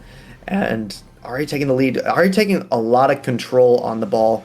Windy just sometimes his 50s aren't as great, but it's Ari just never gives away his possession whenever he can. Yeah, and Windy had a good look on that shot. He wanted to go for the 50 dunk, but he just got too ahead of himself and couldn't accomplish it. Yeah, Now- it just staying behind the ball is so important in ones. Any slight loss of possession can cause a goal, and that was a huge bump from from Windy. If he didn't get that bump, that would have been a goal and a 2-goal deficit, but still tied. Ari trying to get this one on target, is able to. Great little extra touch from him, was able to beat Windy with that one. I don't like that their names rhyme. Yeah, and I think Windy might have had it, but he got a weird takeoff from the ball, and then on top of that, he just got an unfortunate backflip there. Yeah, he did what he could on the back line. Ari going for a fake kickoff there. I'm not sure if that was on purpose or if he screwed up his kickoff. I'm not sure which, but Ari just taking so much control. Again, he keeps it close to his car. Windy, even though he challenged him well there, it just still in the control of Ari. Huge fake coming out from Ari. Fantastic play from him. Yeah, and again, great Rocket League intelligence from Ari, knowing that Windy's been extremely aggressive since he scored his 2-goal lead. And he doesn't have to do too much. If Windy hits that, it's a 50. If he doesn't, it's a goal, and he fortunately got the goal from it. Yeah, even if Windy hit the ball there, Ari was in a spot that he might have been able to 50 him and keep possession, but Windy able to get one off the kickoff. Again, so many goals can be scored in ones. A 3-goal lead and now a 2-goal lead is not safe. Windy can still easily come. Well, I don't want to say easily. Can definitely come back on this one, and I think it's possible. Windy has shown some excellence in this one. Great retreat from him. That would have been a devastating kickoff goal if that went in favor of Ari. Yeah, and again, Windy has been playing great offense. He just needs to work a little bit more on that defense as he once again overcommits on his defensive rotation and gets scored on because of it. Yeah, a fake here is okay, but you can't quite be that close. Yeah, you can fake challenge, but not when Ari has the ball that close to him. And yeah, again, another bit of an overcommit from Windy. Open net from Ari. Ari did miss a couple open nets earlier, but he capitalized on the last couple, so he kind of made up for those mistakes. And Ari doesn't quite get the touch that he wanted. Windy is able to get a backboard double tap. Yeah, and I mean, you can't count anyone out, especially in ones. There's still a minute 54 left with only 2 goals, so Ari cannot rest easy at all here. Yeah, definitely not. Windy definitely looking dangerous. He has those opportunities and almost an open trying net. to push this one forward. Does have an opportunity here, but is again committing. That was I would not have recommended that. Ari has full boost, yet 0. Ari able to get another one, playing it smart, getting great 50s and getting goals for him. Yeah, and Windy might be caught up in his 3s rotations, as that's a perfectly good challenge to go in 3s and even Absolutely. 2s, but you just can't do that in 1s with so little boost on you. Yeah, very aggressive play from Windy is favoring him in some of these scenarios, but in a scenario like that, yeah, if Ari plays it well, then there's just not a whole lot. Well, then it's going to be a goal every time. Even a slight mistake in ones can lead to a goal, and will lead to a goal if your opponent is doing what they need to do. Great beat by Ari there. I don't even dislike that challenge from Windy, but it's just outspeeded by Ari on it. Now some possession coming up from Windy here. He's looking to get a flick here again, but he is at 0 boost. It is on target. Great save from Ari. Still possession for Windy though, trying to get another flick. Is able to, but not high enough to beat the defender. Ari is able to get to that one. Now possession in favor of Ari as he's trying to get this one turned. Windy does push pretty high up. And that's a good force. Ari able to get another one away. Yeah, and that's just so unfortunate. As now for 4 goals in 40 seconds, it's going to be all kickoff goals that you basically need here. So Team Aura just has to or Ari needs to make sure that he's getting these 50s, and he basically has this game in the bag. Yeah, absolutely. Wendy has to get this one upfield very quickly. Unless they want it, wants to have instant kickoff goals. He has to score pretty much now to have a chance. And he went for a demo there to try to get some space. Doesn't have it. Ari able to get a 9th. And now a 5-goal lead. Even in ones, I'd say this one is over. Yeah, this is this time where Ari's teammates are probably already celebrating, saying they're going to the finals. Absolutely. And they're gonna meet Unfortnite up there in the finals. Unfortnite again being Y Busy, Straxel, and Ben Storm. So they've been waiting for a little while. They played their match a while ago, probably a couple hours at this point, if I'm not wrong. So we'll see if they've been able to keep themselves warm, able to keep themselves warm and for this one and see how they perform. Again, for the grand finals, it's going to be best of 5. So a lot more threes matches coming in that one. Game 1, 3, and 5 will all be threes. So every player having more impact. But of course, we still have those 1s and 2s matches mixing in. So we'll see how these two match up. And this time, the matches will not be random. 1s and 2s will not be random. It will be threes. Then the loser of that first match decides what the second match will be. So we'll get into that one here shortly. But first, we're going to go to a quick break. We'll try to, again, make it a quick break because we're running a little behind. But yeah, thank you for joining, CT. I'm not sure if you'll be here for the grand finals. I believe you said you wouldn't be. Yeah, a little late for me, actually.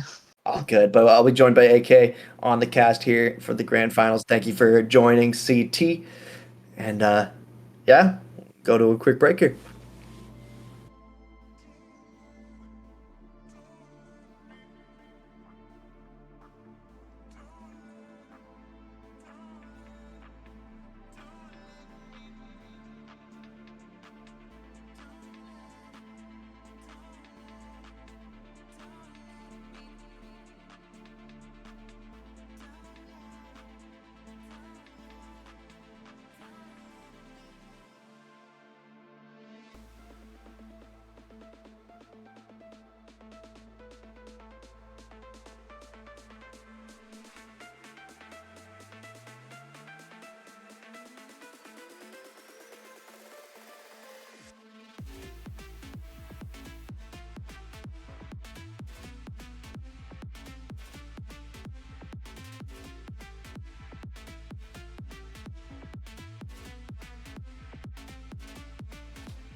We can set the world on fire, fire.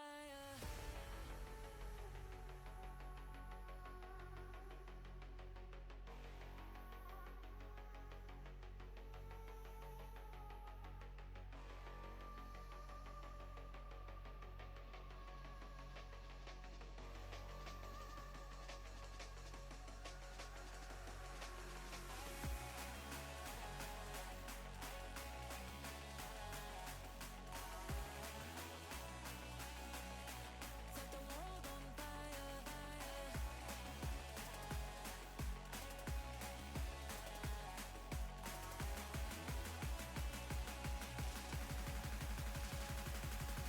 We can set the world on.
Set the world on fire, fire.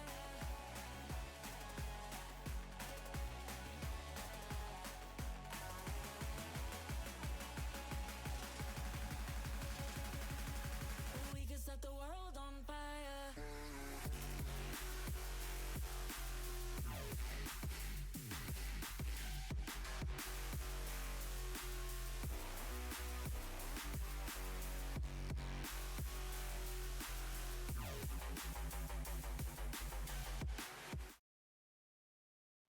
Welcome back, everybody. Rising Star Crew Battles. We are in the grand finals, our first best of 5 series. And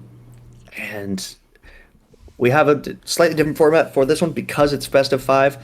First one is going to be threes. Second one, the second match, is going to be decided by the losing team of the first match, of the first game. Whoever loses that first game can choose between ones and twos. Then we go back to threes.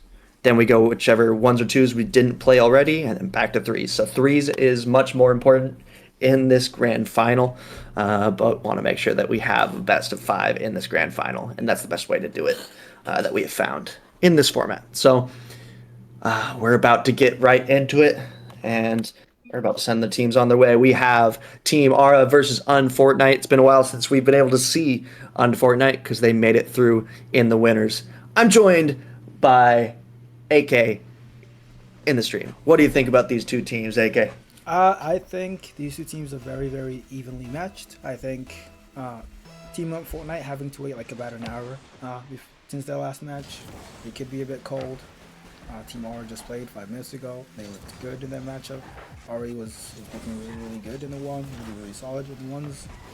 So they might have a small advantage, but I think overall the teams are very, very evenly matched and should make for a good series. I know it's been a long night, so maybe we're hoping not to go to 5, but I'm hoping to go to 5. But if we're starting like that, it could be a very short series. Team Ari continuing on their hot streak from the last series, and a good bump from Plasky and a good follow-up and good positioning for that open net. Yeah, good start from Aura. Yeah, Blasky, that bump was huge, able to follow up his own right after his own bump, which is impressive. I'm not sure where the third person was from Unfortnite, but Hara is obviously going to take that good chance there from Unfortnite. Dealt well with, though, by Ara. And again, longer series on this one.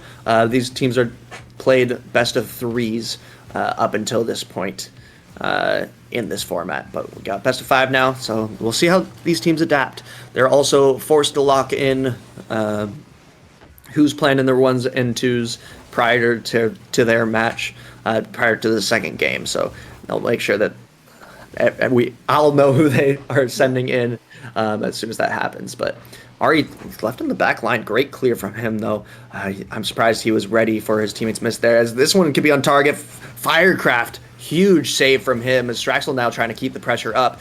As this one falls middle, great saves from Ara. They're holding strong on the back line. Yeah, and since we last saw them, Team Unfortnite's positioning looks very, very good. They're giving each other space. They're very spaced out, and they seem to be playing around each other a lot better than they were. And that might be to their advantage, because they have somebody like Y Busy. You give him space, he will do amazing things. As Ben Storm has an open net. Maybe it wasn't open. Maybe there was a goalie in net, so that was not an open net miss. As Straxel gets a dunk, tries to beat on one, but Firecraft gets it on the backboard, and Ari with the follow-up almost gets it in. And it's been a back and forth game already. Such a close opportunity there coming out from Team Ara. They're trying to keep the pressure up that they started early, but Unfortnite has been pressing hard. I feel like, unfortunately for Unfortnite, I think they favored well having more 1s and 2s matches. They performed very well in those. I feel like 3s kind of favors Team Ara here, but it's very close. But we're going to be playing a lot more 3s matches again in this grand final. So Team Ara, I think, has a little bit of advantage here. If I was predicting the whole time, I think I would go Team Ara. But I think it's a great matchup. It's a great matchup. Yeah, it is a great matchup, and it's the 1-goal game. 3 minutes into this match, 2 to go, and every time either team goes on offense, it looks like there's one player on defense. Both teams looking, their offensive rotations look good, but then on defense, it just seems that both teams are just stretching themselves a bit thin. But right now, Team Ara having the better of it with that 1-goal lead, and they will keep it this way and get this first game in the bag. Really triple commit on that. Y Busy pass it back to net. Straxel is last back. Pre-jumps Ari. Whoa. Not on target. Y Busy gets a pinch. And what a fake by Blasky. Saw the opportunity, saw the play, knew that the only option, I think that was Benjamin, that was Ben Storm, was to dive that, and played it so well. Yeah, great fake from Blasky. I think that first shot actually would have been on target. I think that did need to be saved. It would have been post, but I think it was going in off the post. I could be wrong, but either way, a hit had to be had there, and Blasky just read it well, able to react quickly and get a huge fake on that goal line. Team Ara starting off strong in this 3s matchup. Y Busy trying to take this one forward, leaves it now for his teammate, not quite able to beat the last defender. Ben Storm trying to push this one forward, is able to. Ari dealing with it well, though. Firecraft still retreating. He has full boost there. No one back ready for that one yet, though. Blasky able to get this one cleared. Ben Storm meeting him in the air. No one ready to go. That would have been such a good opportunity for Unfortnite, but just still being a little reserved. There's only 50 seconds left, though. They don't have much time. They're going to want to get one soon, unless they want to get a kickoff goal in the last one. And this one does fall through. I don't know what happened here. Straxel able to get a goal here. Yeah, and Y Busy just disrupting the defense. There's a reason he averages 2 goals a game in both Rising Star and Challenger this season. Very, very good heads-up play, and way to put it on target by Straxel. Yeah, the Goomba Stomp coming out from Y Busy. I didn't see that live, but that was a fantastic bump. It just made Firecraft awkward enough. He couldn't jump when he wanted to, and he had to jump at the exact right time. And so that one just falls through. This one now could be another opportunity for Ara, and it's going to be, they have the 2-goal lead right back. Yeah, and a very good last touch by Ari. Just hits it over Ben, and Y Busy with no boost, and it's just an open net. And unfortunately, Team Unfortnite have had no offense. Their only goal coming off a very good aggressive bump play, but they I don't remember a single threatening shot they've had all game. Yeah, And I they need don't want to say sit no back. offense. It's just not threatening offense because they've had some offense, just not not threatening. Like you said, they've had that one goal, but that's it. They're trying to get some here. They have to get it right now unless they want to go down in the series. Yeah, and it looks to me like Team and Fortnite have like adjusted a little bit too far to the opposite end. That the series before this, they looked like they were on top of each other, and now they're just like they're giving each other space, but it's a little too much space. All right, I'm just making sure that I get the DMs from these players on who is playing in this next one. So we're about to get into this next lobby. So, all right, it is locked for them. I know who it is, but I'm gonna leave it a surprise just to make sure that we don't have it. Let's see, And is Blasky leave it a little really surprise for gonna this one. Yeah. Just a little bit, Just a little bit. As we get into this one, we're about to play some ones. And are we missing someone in this lobby? Looks like it. But it doesn't. They don't all need to be in here. Okay, you know? Blasky is back. Unfortunately, it was Blasky that was going to play for them, so it's kind of funny to me. So, why busy versus... Oh, no. AK. All right. Silly AK. Did I fuck it up? All right, we got ones going on here. Why busy? I think has got to be favored in this one. He's such a solid ones player. I do apologize for that. It has been a long night.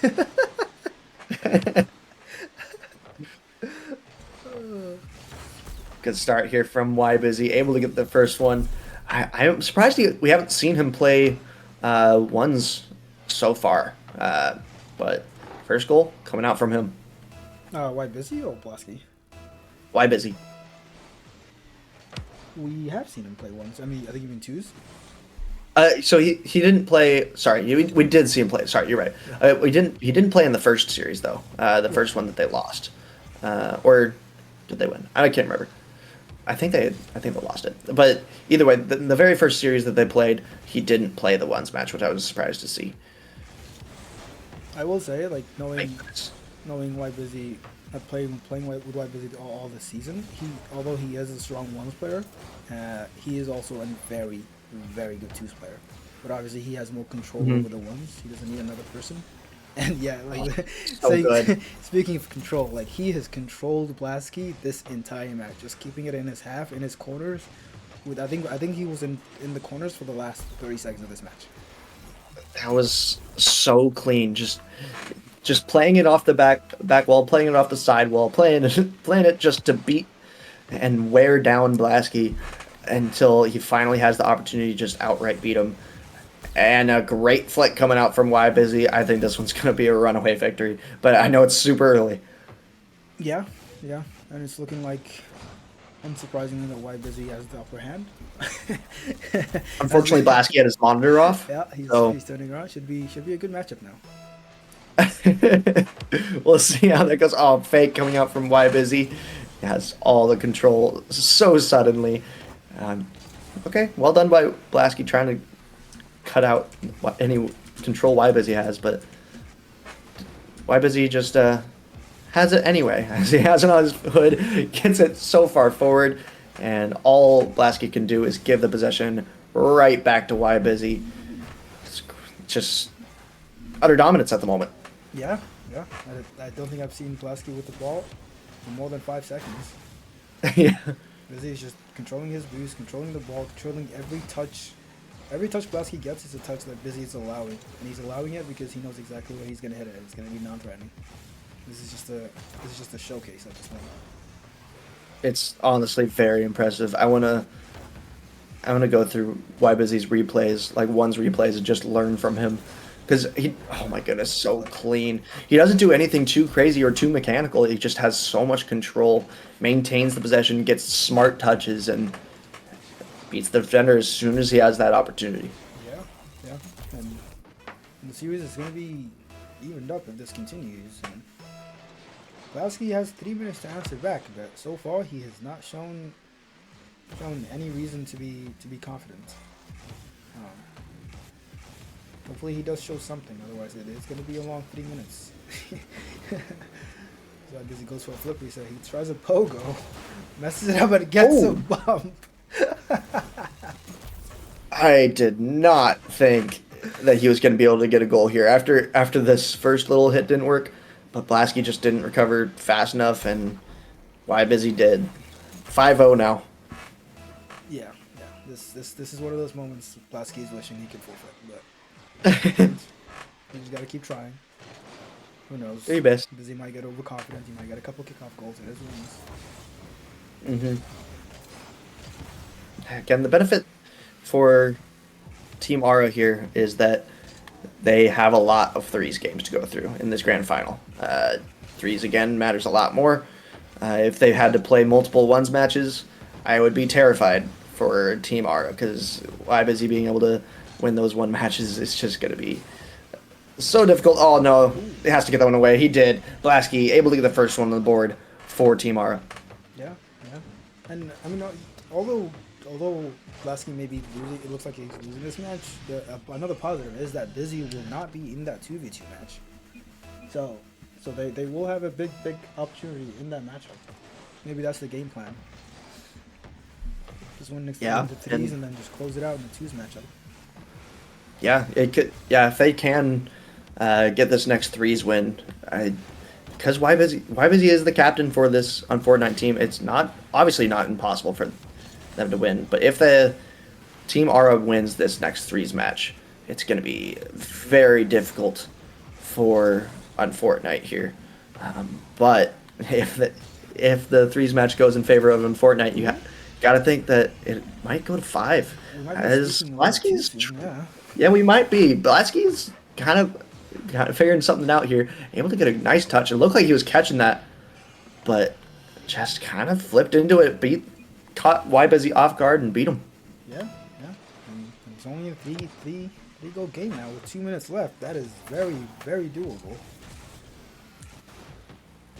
Absolutely. Lots of time. Again, ones, so many goals can be scored so quickly. Wybusy, though, trying to show why we should shut up and stop giving him hope. But Blasky is making something of this. He's trying to get a lot of control on the ball. Able to get a big demo here. He might go for an air dribble bump. He is going to try, but doesn't quite make contact with it. Blasky just trying to maintain a little bit of possession, trying to get some boost for him so he can defend. But Wybusy just keeping it so close to himself. It's so difficult, and that's how an air dribble bump is done, Wybusy says. That's how to score the air dribble bump play. Yeah, and I can guarantee you he just said, well, it is what it is. Every time he does those, that is what he says. It is what it is. And Wybusy is just... a goal. Yeah, so much Blasky control gets coming a out from very him, but... good kickoff. Ooh, Misses the shot, but it's oh still my. in the net. As Busy can't recover in time. And it's still... That would have been Blasky- tragic. Blasky keeping it to a 3-goal game with a minute left. Still not out of reach. Yeah, still doable. Wybusy still has been looking better this series, but there's... that fake was nuts for me, as Blasky says, and there's... Yeah, like, there's totally a way. If he can get a couple kickoff goals here, obviously this one's not a kickoff goal, but if he's able to get the first goal here, or rather his fourth goal here, and not concede anymore, oh my goodness, he might be able to hold on to this one. He barely held on there. That was a huge bump. Without that bump, that was going to be on target. Wybusy, not the best touch, but Blasky not able to follow up as well as he wanted. Now Dumble coming out from Wybusy and a ton of space commanded now. Not a lot of time left. And now Wybusy is just playing the clock, just wasting time. Just keeping the ball close and a 4-goal lead. And this is looking insurmountable now for Blasky, unless he can pull out a miracle, like 3 kickoffs in a row. I like the way Wybusy air dribbles it, the way he's spinning it. He lines himself up like he can do a flip reset a lot, but then if he has that space, he'll just beat the defender. Like he doesn't lock himself in to a certain mechanic when he's going up in the air. it kind of works almost as a fake, just going fast, if that makes any sense. Yeah. It makes it really difficult to read as that opposing one's player. Yeah, he keeps every single option open, and yeah, if you're the opposition, you literally don't know where you go. You just can't follow it up. So Blasky did put up a good fight here. Why Busy just too strong for him. We have a tied series now. We're gonna go back into threes now. Back into what I believe is still favoring Team Aura, but I mean, if Unfortnite can get this one, that would be huge. Yeah, it would. And I mean, they won the first threes match in commanding fashion, so they will look to just recreate that. But if Team Unfortnite want to win the series, they need to show something in threes, because even in the other series that we watched them, like their threes were not looking good. They need to figure out how to play threes, because there's at least one more threes match if they lose it, but potentially 2 more threes matches. So they need to figure out how to play together as a team, and very, very quickly. Otherwise, this series may get out of reach really quickly. And again, to everyone watching, I really appreciate all of you joining. It's been fun so far. We still got quite a few games left, but I just want to mention that again. Thank you for everyone who has joined. Obviously, it's not possible if we don't have players to join us, so thank you. I'm glad we were able to run this, and thank you, AK, for hosting it. But as we're getting back into this one, we got back into threes. Let's see if Aura can continue through threes dominance. This would not be happening without the best caster in Rocket League. So thanks, man. 4 hours and 15 minutes of yapping, and hopefully we'll be alive by tomorrow. I probably won't be, but that's okay. As we get into the game 3, and both teams want to get this match and get into match points. And in that much dreaded 2s match, which will be Ari and Firecraft? That's the name, right? That's his name? Against Ben yes, Storm, Ari and Firecraft. Against Ben Storm and Blasky. Ben Storm and Straxel. Ben Storm and Straxel. Yeah, I think that's a pretty good matchup. I think it slightly favors Team Aura, but I think that's a really good matchup. Yeah, it's actually it's very even actually. Yeah. But first, we're gonna need to see how this one goes. We've got plenty of time left. Just in the time that we were speaking and thanking people, a whole minute has gone off the clock, and I haven't really noticed much gameplay because it seems really neutral right now, as Team R is trying to meet them in the midfield. It's a lot of midfield gameplay so far, not a lot of shots. At this point, only 1 in the first minute. Yeah, both teams still trying to gain control as one backboard touch, Why Busy with low boost, and awkward on the backboard, and a good follow-up from Blasky equals Team Aura leading 1-0 in game 3. Straxel just not able to read that as he wanted to, kind of backflipped as he was going to go to challenge it, and Blasky just a little faster to it, read it quickly, and that's a lead for Aura. Oh, and a kickoff goal. Oh, I spoke too soon. Almost. Almost a kickoff goal. And I think that Team Unfortnite got a breath of life right there. They should have conceded that. Maybe that will wake them up, because right now they still have yet to show anything in threes. They're getting absolutely dominated. You need to show some control, some patience on defense instead of just booming the ball away, just playing it to each other, playing it to space where their teammates can follow up. Because every time they touch the ball, it's just one touch and the opposition have it every single time. Yeah, why is he showed that his control in ones, but his team is not controlling nearly as well as they need to in this threes match. The difficult part about threes is it tends to be a lot more bang ball. That's just how the playstyle works. This one could be an opportunity. Why is he able to get back to that one just in time?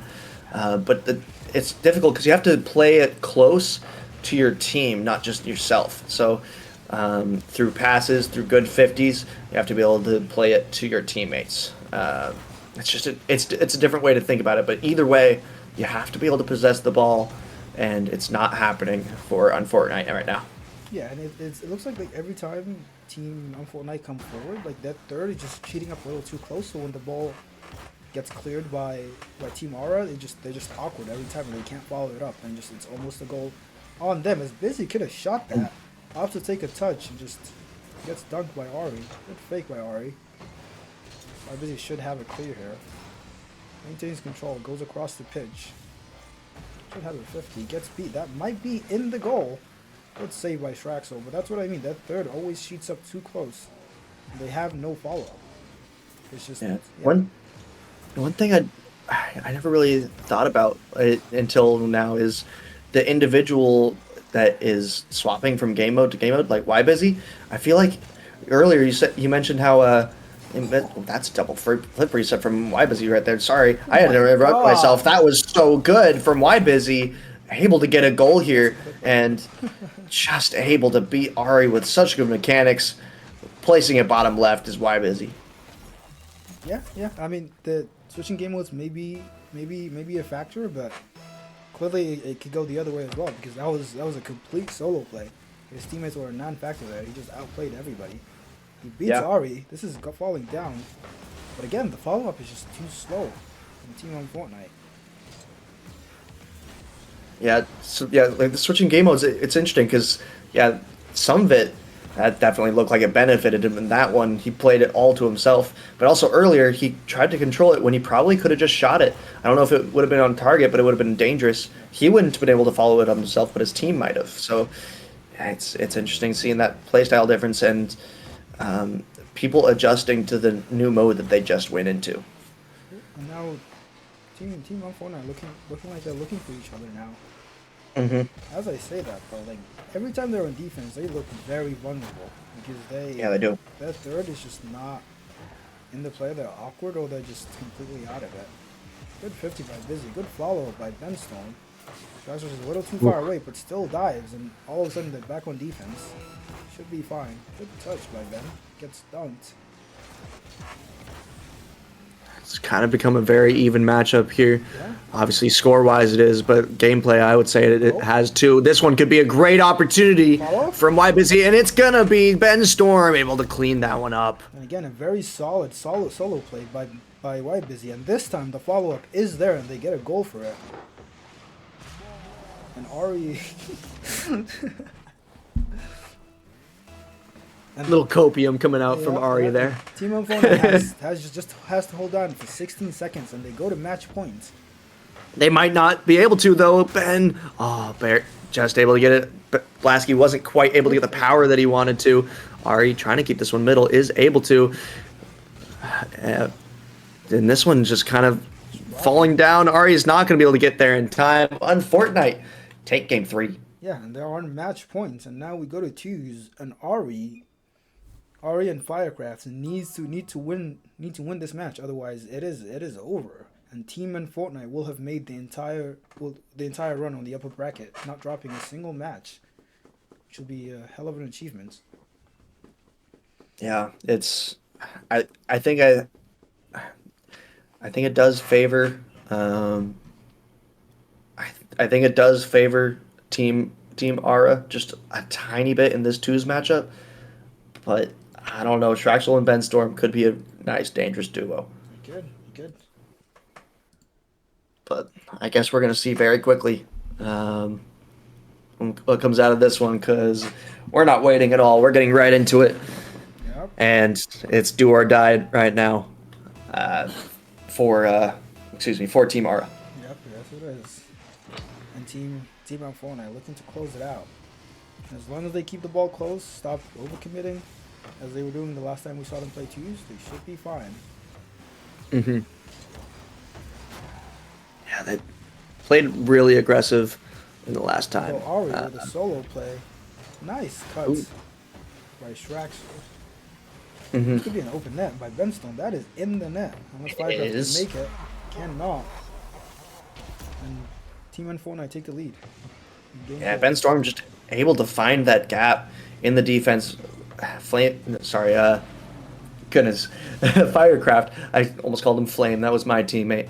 But Firecraft able to find that, not able to get back in time, and Benstorm just finds that gap. That's the only thing. There's going to be a lot more gaps in 2s than there is 3s. So Benstorm having that vision, finding those openings, it's going to be dangerous.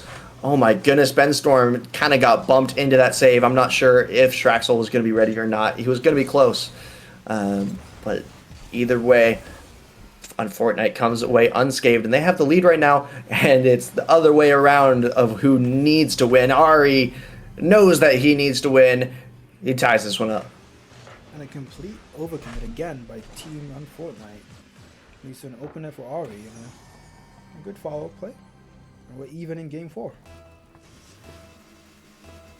Right now it's... The series has been close the entire way, except for the Absolutely. Silvers match. But it has been a very good series, and we see why these are the best two teams to make it through the very, very grueling bracket. It has been a long night for both these teams, and who knows, maybe tiredness will come into play. Yeah, it definitely could. As Team Ara especially has played a lot of matches. Unfortunate was able to make it up through the winners bracket, and Unfortunate able to get the lead back again. They're on series point.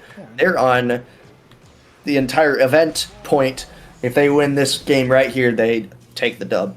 Yeah, and I don't know what happened there. Ben just shot it off the wall, and the defense was just, I guess, too pushed up field and a kickoff. Okay, that's fine. Straxel is up, misses. Ben B. Okay, that's a very good B, because we have seen Team Unfortunate do a lot worse with that ball. They keep it close, give his teammate time to get boost and get back. And they're looking a lot more solid now, all of a sudden. With a goal lead, 3.5 minutes. Good pressure by Ben Storm. And that works for them. This is what aggression gets you. Either gets you a goal or it gets you scored on. Because if they don't score this is a goal in their net. Because Ben does not have use, and they're both there. But well played. They very capitalized, dangerous. And, yeah, Sorry. 2 goals to the lead. Sorry, yeah, very dangerous attack, but it works out for him. Ari not quite able to get the touch that he wanted. If he got a good touch off that backboard, it could have been real dangerous coming the other way. Ari, ooh, I know that he was going for that backboard hit. I thought it might have been going a little too low, though. But no harm, no foul. They play on without conceding that one. But this one could be dangerous. Straxel not able to get this one away. Unfortunate, again, they're just pressing significantly more than Ara are. Not super strong in the shots department. It's only 4 shots to 2 right now in favor of Unfortunate. But this one, this could be dangerous. Ben Storm not quite able to follow that one up. He didn't have enough boost to get there. Now Firecraft trying to attack here. This one could be bouncing dangerously. Ari is up, able to get it on target, but saved away by Ben Storm at the last second. Firecraft left alone last on defense. Ari now trying to get a 50, not able to. Ben doesn't have any boost to get to this one, and now Firecraft going to go for a counterattack. He's going to be able to. Is he going to be able to get there in time? Not quite. Ari, though, with the follow, is able to get it in on target, and Team Ara now only have to get one more. Yeah, Straxler pushed up a little too close, and Ben didn't jump fast enough to get that ball over Ari.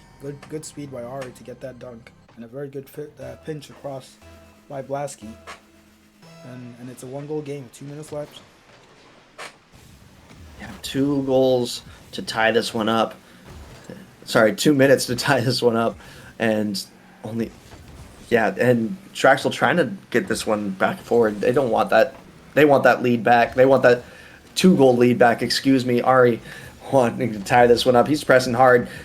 Ben Storm able to get a lot of control here. Firecraft left alone back on defense. Ben able to beat him. Great control from him. And it's back to a 2-goal lead in favor of Unfortunate. I will say Ben is playing a lot slower in this match than he has been in all the series we've watched today. He's playing the ball, keeping the ball close, keeping it control as much as he can, playing very, very solid 50s instead of just moving the ball away. And right there, he just plays it very, very perfectly right over Firecraft and gets a goal. And now the 2 goals to the good. All they gotta do is just not overcommit, and they win. Because, Yeah, and not a lot of time. yeah, because unless I'm mistaken, pretty sure both of Team Ara's goals have just been straight overcommits by Team Unfortunate, but that is, I suppose, duos. Yeah, that tends to be how it goes, but yeah, they just have to delay a bunch of time right now. Ben just controlling the ball well. He has that 0 boost, but baiting out Ari, who was at full, and able to really pretty much beat him. Big 50 come out from Straxel, too. They're just playing a 50 game right now, which is exactly what they should be doing. Time here. so much. Very Yeah, well that's exactly what they should be doing. And all of a sudden, Ari instead of- trying to get something. Yeah, and all of a sudden, instead Sorry. of 2 minutes left, there's 50 seconds left. Just a minute 10, just out of just playing 50s. Just like that. But Ben has to get a good touch here. He has to be able to follow this one up as well. Ari trying to get this one to target, not quite able to. That would have been a huge goal, but they're still trying to press. Ben not able to follow this one up as early as he wanted, but Firecraft and Ari getting tangled up a little bit. Ari not able to challenge that as early as he wanted to. Firecraft able to turn this one upfield though. Ben trying to get this one out. Oh my goodness, that could have been dangerous, but dealt well with. Again, Ara has to score here. This series is over. Ara not gonna be able to defend that one. Ben Storm able to get the ceiling blow, and on Fortnite, and barring a miracle for Ara, will take. And Ben This Storm taking whole event. complete control of this closeout game. Almost 1,000 Yeah. points. Well, pretty much Absolutely. 1,000 points he should be getting. Oh, I didn't And there's get 1,000. touch, but he recovers for a good touch. As long as they don't concede here, this should be it. There is no way they score 3 goals. No way, right? There's no way. For the overtime, but oh, good beat. One for the road. There's a way they score one. And there it That's the way is. Ben scores one. He needed the points. Yeah, great series coming out. Enough time, says Firecraft. Yeah, great series from both of these teams. Thank you to everyone for joining. I'm not gonna outro us yet. Obviously, we still got a kickoff to go through. But congratulations to Unfortnite. Well played by them. Ben Storm, Shraxel, and Ybusy. Ybusy looking great in that ones match. Ben Storm, Shraxel holding it together for that twos match, and they were able to get a threes match in there, and that's gonna do it for Rising Star. Thank you, AK, again. Yeah, and I'm for hosting. I'm gonna throw it to us real quick just to end the broadcast, and that was a very, very fun night. I know it's been a long Absolutely. night for most people. You most of all, and I just want to say thank you to everybody who showed up. We had 100% turnout, which I'll be honest, I was not expecting, and I'm really really appreciative of the entire community for coming together and making this event like what I hoped it would be. Honestly, in my wildest dreams, I did not think it would turn out this well. So I just want to say thank you to everyone who participated, everyone who played, everyone who helped behind the scenes plan this, run this. You especially, above all, thank you for wasting your night and using all the energy you have on us tonight. Hopefully you have some left tomorrow and we see you. Well done to Team on Fortnite for making that run. Ybusy, Ben Storm, and Traxel. Very, very well played all around. GG's to every single person who played. Thank you all for making this a fun event, and who knows, maybe more to come. And yeah, I mean, we can look at the bracket, but there's nothing really to look at. Team on Fortnite won. They just made the run in the entire upper bracket. They just beat everybody. Team Aura made a decent run in the lower bracket. They played well. GG's to them. And yeah, it was a fun event. Yeah, glad to be here. Yeah. I'd love to do it again sometime. Who knows? I may be plotting something already. But again, thanks to the community, thanks to you, thanks to everybody who helped out, and have yourselves all a very, very good night.